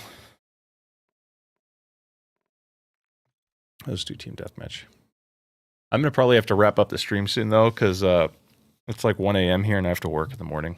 I gotta start winding down. But I think I answered most of the questions. If I missed something, let me know. I did have a merging tool for chats to be combined, which I think violates Twitch's agreements because Twitch is anal about stuff like that.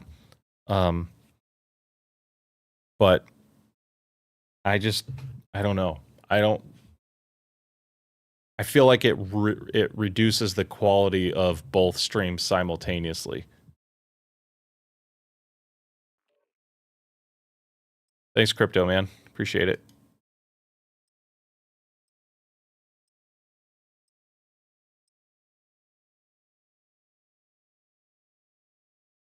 I think I'm caught up. So if someone else has a question that I missed, let me know. I got to give these super mixes another try. Ah, man. It's so crispy.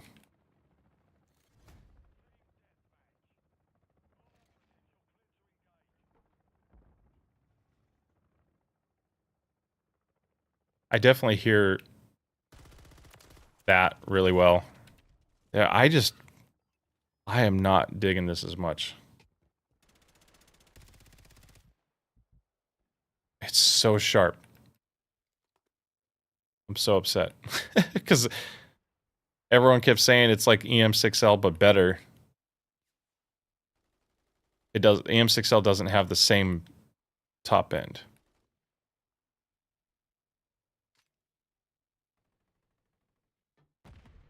I'm really just trying to hear footsteps. I'm not like trying to be super aggressive on kills here. I need to hear people moving. I heard that clear as day.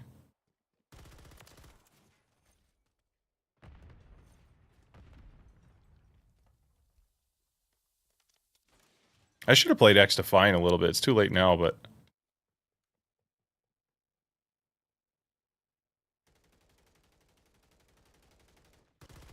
I really wanted to, like, assassinate this guy.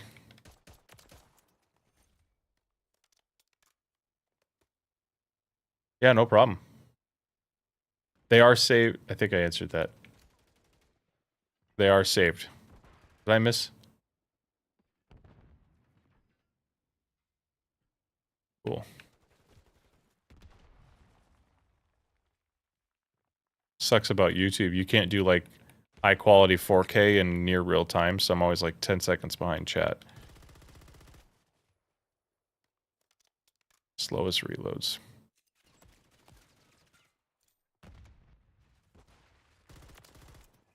Got him.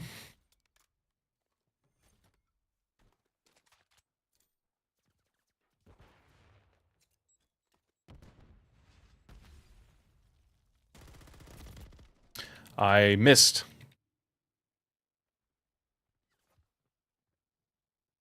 Am I in the right class? I'm not even on the right class. I want to get the gold for this because I want to get platinum. I almost can't use these too long. I feel like I'm going to get tinnitus if I have it at a moderately aggressive volume. That was the longest reload, guys.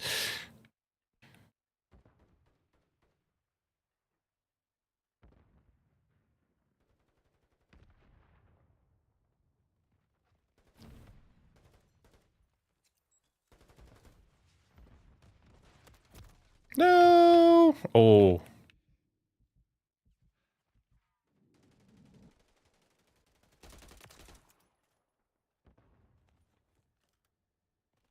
Come around, come around. Oh, he's inside.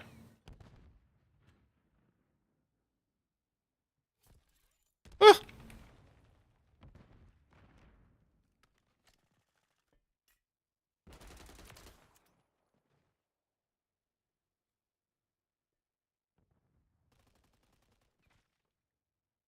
I heard him. Yeah. He's up top.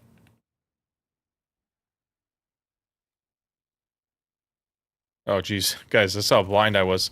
This is where I start getting casual and doing stupid things. I'm like, oh, look, he's right there. And I'll get shot by someone else.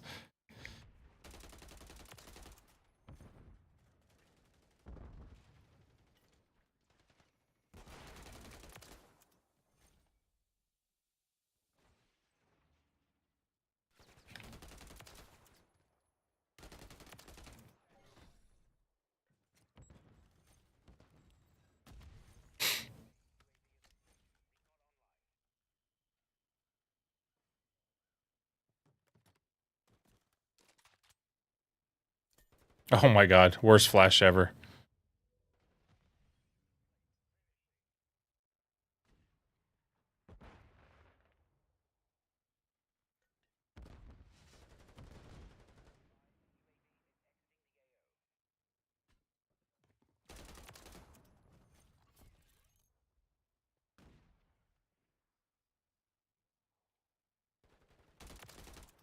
I wanted to assassinate him, but not in the deck of cards. In zone H5 is for the comfort and the noise rejection on the mic. I would prefer the H5 for like casual play on PS5, absolutely. But more competitively, I think I'd still give the edge to the Nova.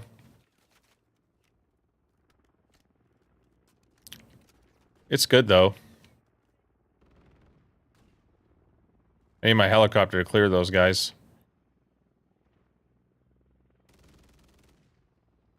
Good. Doing work.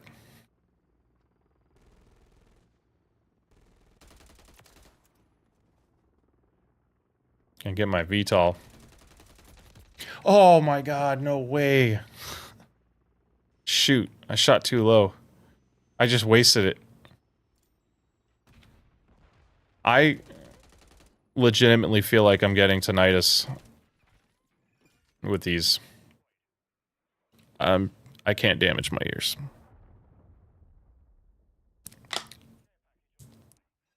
That was super interesting. It's a bummer because I've liked like almost everything I've reviewed from Simgot. They've been one of my favorites for IEMs lately for the money. But that hurts. Closeback is better for FPS in many cases if you don't... See, these definitely do not sound as clear, but the sound signature is much better for me. Open backs are more natural, and typically open backs are higher end headphones, and in many cases they're tuned better, but they have no sound isolation. So if you have a noisy environment, you're not going to block any of that out, and then you can't hear footsteps because you're competing with like fan noise. You know what I mean? So it really depends on your setup. I would prefer open back if your environment allows it.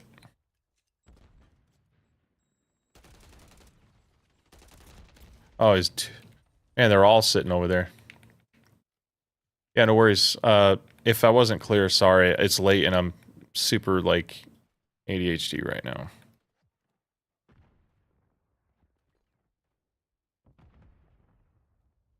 Oop.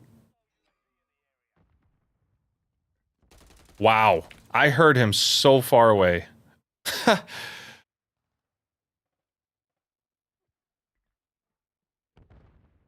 Still there. These are a little bassy though, so when it's like a bass heavy scene, it drowns out the footsteps for sure. But at least my ears don't hurt.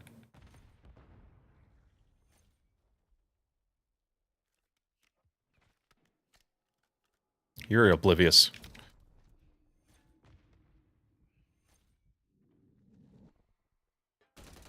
Oh, sniper messed you up, boy.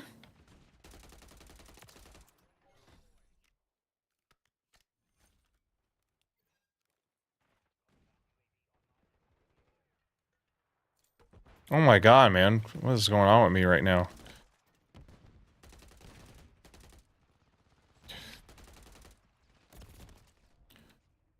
Thanks. So these are great for the money. The only thing I would do is I would pull the bass down a little for FPS. But the treble tuning's great for FPS. I haven't tried that one either. Dang. Gotta add that to my search. I appreciate you guys hanging out with me tonight. This was fully unplanned. I actually meant to finish my stealth review tonight, and I got too tired, and I don't like looking like a zombie when I film. Oh, those look nice. Ooh, those look really nice. That is right up my alley. Super interesting. One dynamic driver and 4 BAs. And tuning switches. Those are small switches then. I didn't even see them. Oh yeah. Yeah, those are cool. I might have to look into that one.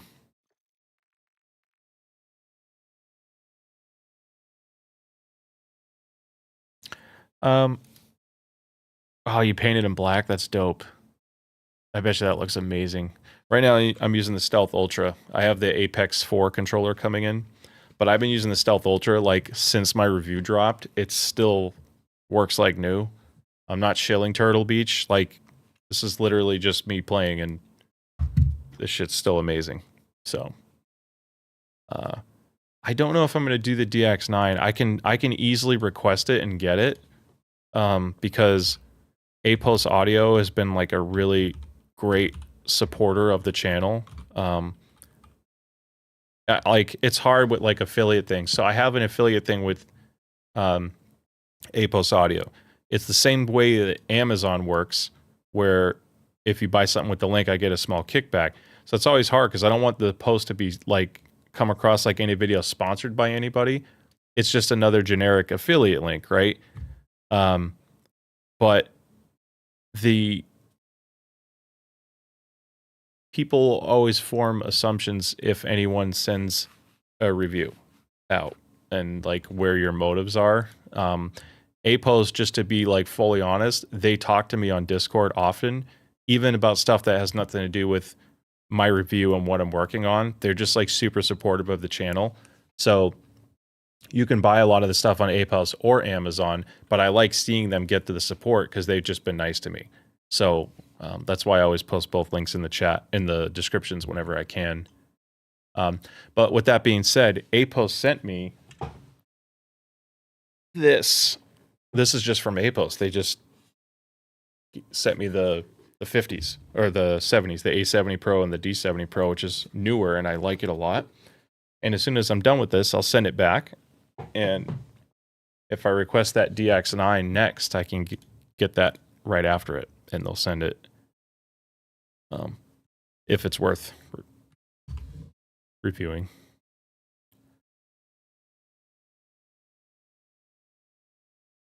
Yeah. Yeah, stealth on console.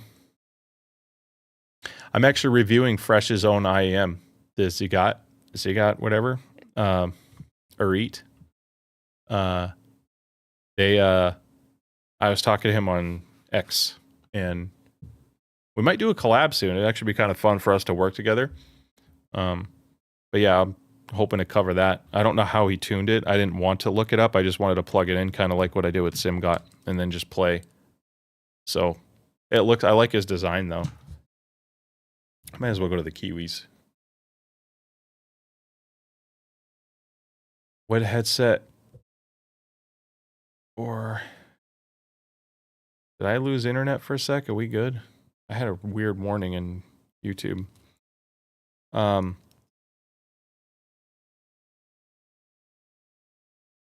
What headset do I use most this year? I still use... There's like, I'd say 3 They get used a lot. And it's still the Maxwell because for everything but competitive, and it's not even bad at competitive FPS. Sometimes I just play with it on Call of Duty because I just love the way it sounds anyway, and I'm still fine with it. But it's still the Maxwell.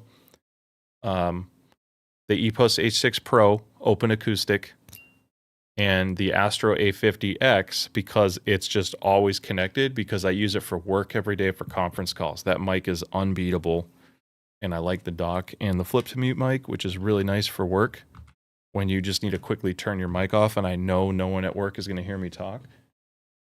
So by default, it's always here, and I still play with it at night sometimes because it's just comfortable and it's convenient. So I'm sure this year is going to change because there's tons of new stuff, and I really do like the Atlas Air a lot. So it might replace my EPOS H6 Pro, believe it or not. And that's like the one I've kind of discussed the most.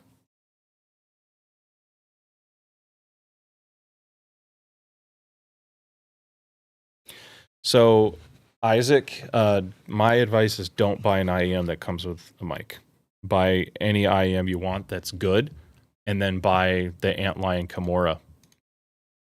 And that'll give you a microphone boom on any IEM you want as long as it's like 2-pin or MMCX. I'll show you too. Check this thing out.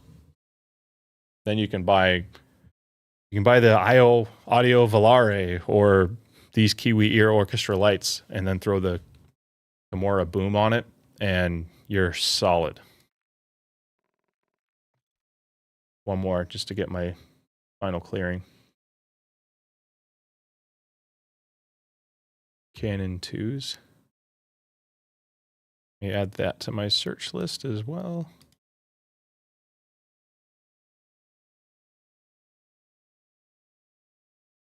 Yen again, huh? Oh yeah, that was the same one as before. Linsol.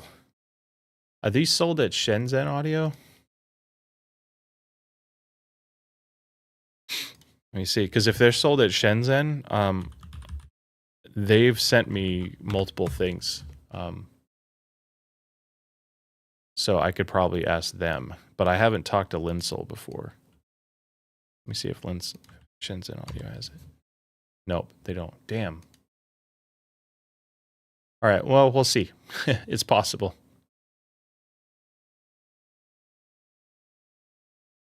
Yeah, you're welcome, guys. Open headset for gaming, 300 or less. I mean, EPOS H6 Pro open, got PC38X, and the new Turtle Beach Atlas Air is seriously legit. I'd say the Corsair is not bad either with EQ, but it actually EQs really well. If you can't EQ it, though, the others are just better picks.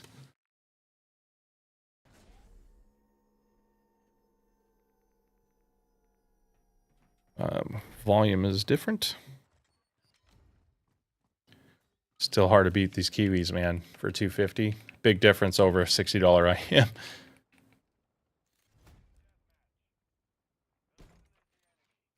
Yeah, see, I like the way these sound.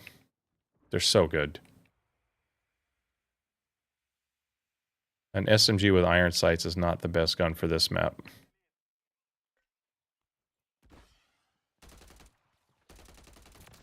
Ah! Getting sniped at. I want to get the Hype Force so bad. I think they're just sick looking. Like, here's the thing. So many IMs are so good, and if you can EQ it a little bit anyway, then you're still getting something that is great in a lot of ways. But you can't EQ good looks, and those hypes are sick.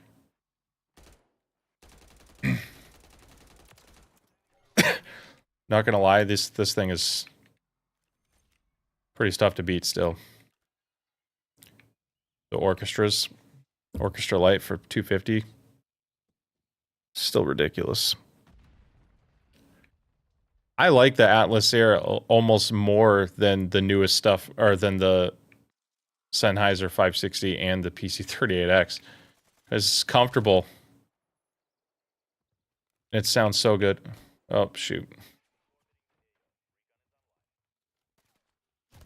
Thank you, teammate.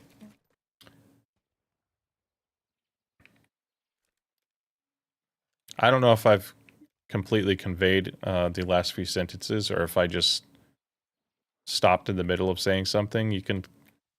I have thick skin. If I said something dumb or I forgot something, you can call me out. I don't get upset. That guy was super quiet. I think he had covert sneakers. Normally I don't talk so much, so I'll hear more.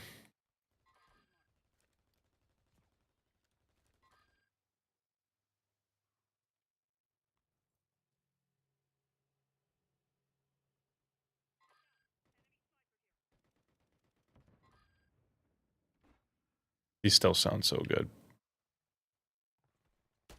It's like perfectly made for Call of Duty. I want to parachute off this. Any Warzone people out there?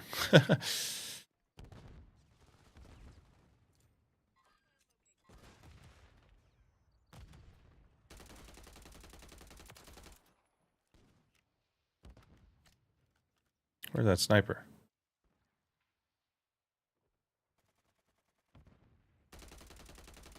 As my aim is so bad tonight. Woo!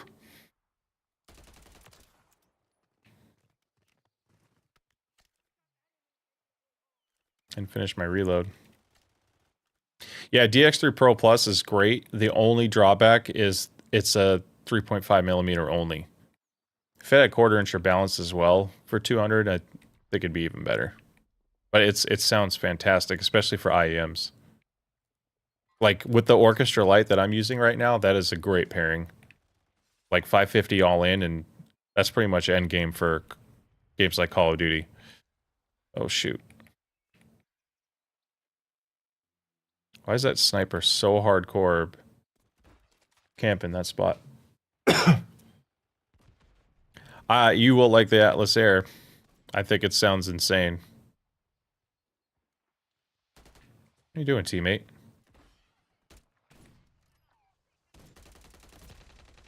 Oh my god. That canted thing really messed me up.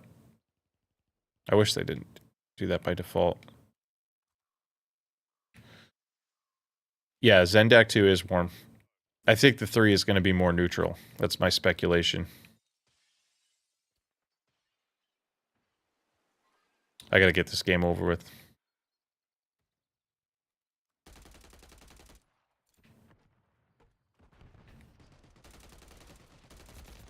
How the hell did that guy still get us? I was pretty much only shooting his face.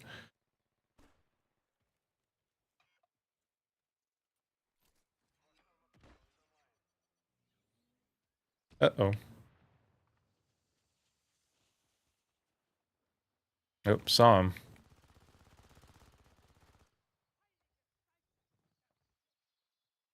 Everyone's got covert sneakers. That is the worst thing they added in Call of Duty. I think they should have never done it.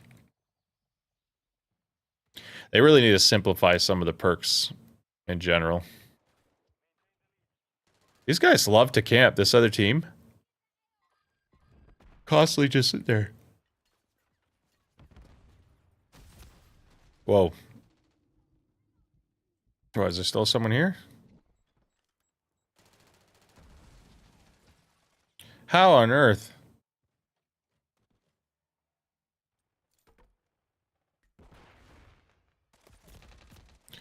My flash grenade did nothing. It's a weird spot. Well, I'm gonna wrap after this game ends, guys. I'm exhausted. If anyone has any final questions, just let me know. I will do my best. But I appreciate you being on the stream.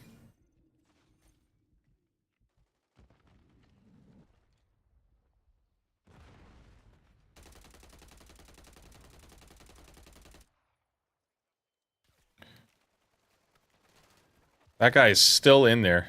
Unbelievable.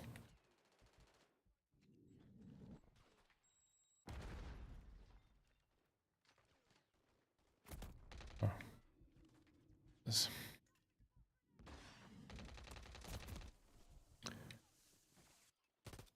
Yeah, I mean, buy it. Is it sold on Amazon? Just get it at a place that has a return policy with like no restocking fee. Yeah, Xdefiant. No, the footsteps are light, kind of like Apex. I imagine they'll have a similar EQ profile. Can I get to that roof? That would have been awesome. Whoa! What is the best sound? Can you be more specific, Carlos? I'm sorry. Best sound, view, and clear. Oh, no worries. I'm glad I could be here for your entertainment. I'm going to regret it in the morning. I thought I was only going to stream for an hour. I was like, I'll do like 10:30 to 11:30. Nice and simple. Is this guy still in here?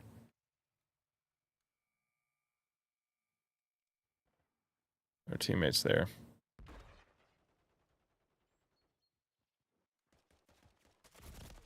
That was super delayed.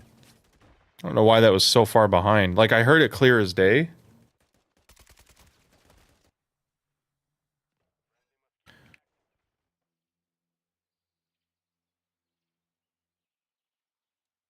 Not the best map for footsteps.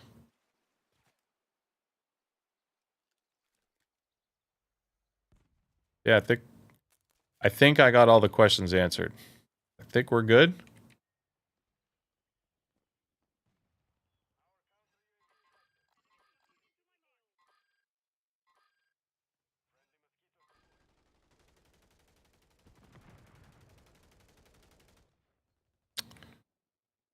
Oh, I did all that walking and they shifted all the way around.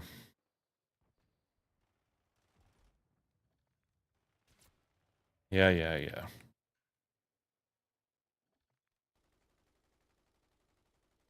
I'll try that gun out.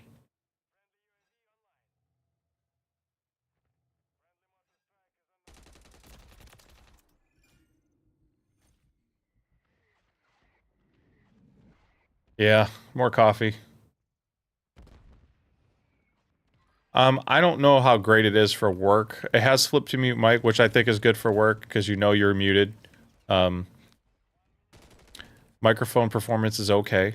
It's not as good as something like the A50X or the Bayer Dynamic MMX 200, in my opinion. Those have better mics. The noise rejection is okay on the mic. So it's yeah, I don't know if I'll get the A20, but we'll see. I can't promise you. I haven't liked it much when I've heard it, so that doesn't help. That sniper's still just chilling here.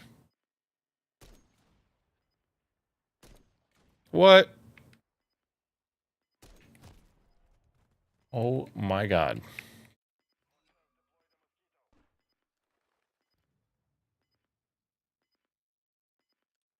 Oh, not there's no difference just having that ability. Some of my headphones, they only come with a quarter inch.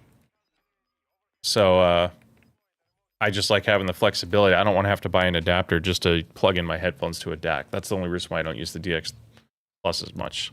Like the FiO K11 I like because it has balanced and the quarter inch, but it is slightly brighter sounding. I just changed the filter and that helped. So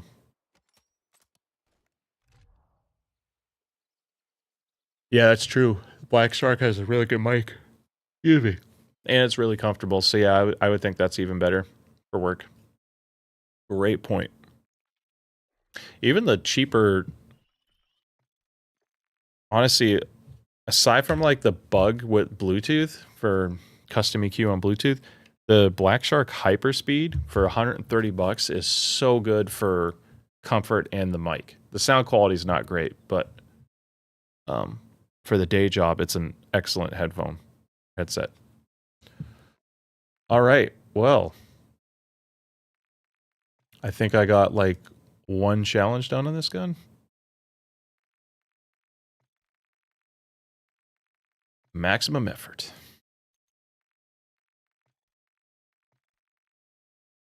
Yeah, got like two.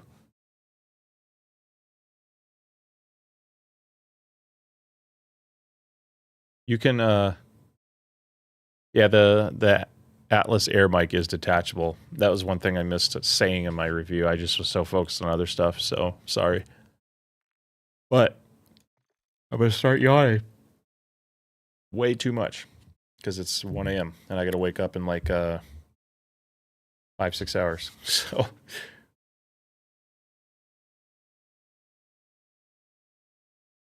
see if there's another update today. I've been focusing on just the stealth 600s and the 500s, which are pretty good. I think in some capacities they're a slight downgrade to the older 600 as far as like pure sound quality goes. I think the 600 sounds just a little bit more clear, but I think the sound signature works for a lot of people on the new ones. So let me think of my schedule.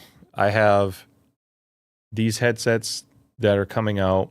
I have to do a couple IEMs just to kind of keep mixing it up. I have a big backlog of IEMs. I think I have like almost a dozen IEMs, 10 or 12 right now. What else? I have a lot of speakers and amps, like high-end stuff, like $5,000 plus speakers that I've been sitting on. So I got to keep doing my audiophile stuff for like turntables. But the GX is planned for within a month. That's all I can say right now. I'd like to do it sooner, but because I work a day job and have kids and I'm married, it's I can't make content as fast as I would like, but I have to take care of my other responsibilities. So no problem, open. All right, well, chat. I think this is it. And ironically, I never even set this up because we never went into just straight up throwing chat on it. I had like a thing where I could add the actual YouTube chat from my link here. And just for a future, let's see if this works. Son of a gun, it worked.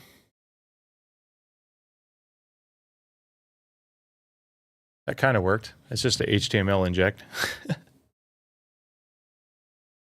Yeah, I will do my best. I know someone that may have one and he might just let me borrow them. So that would help.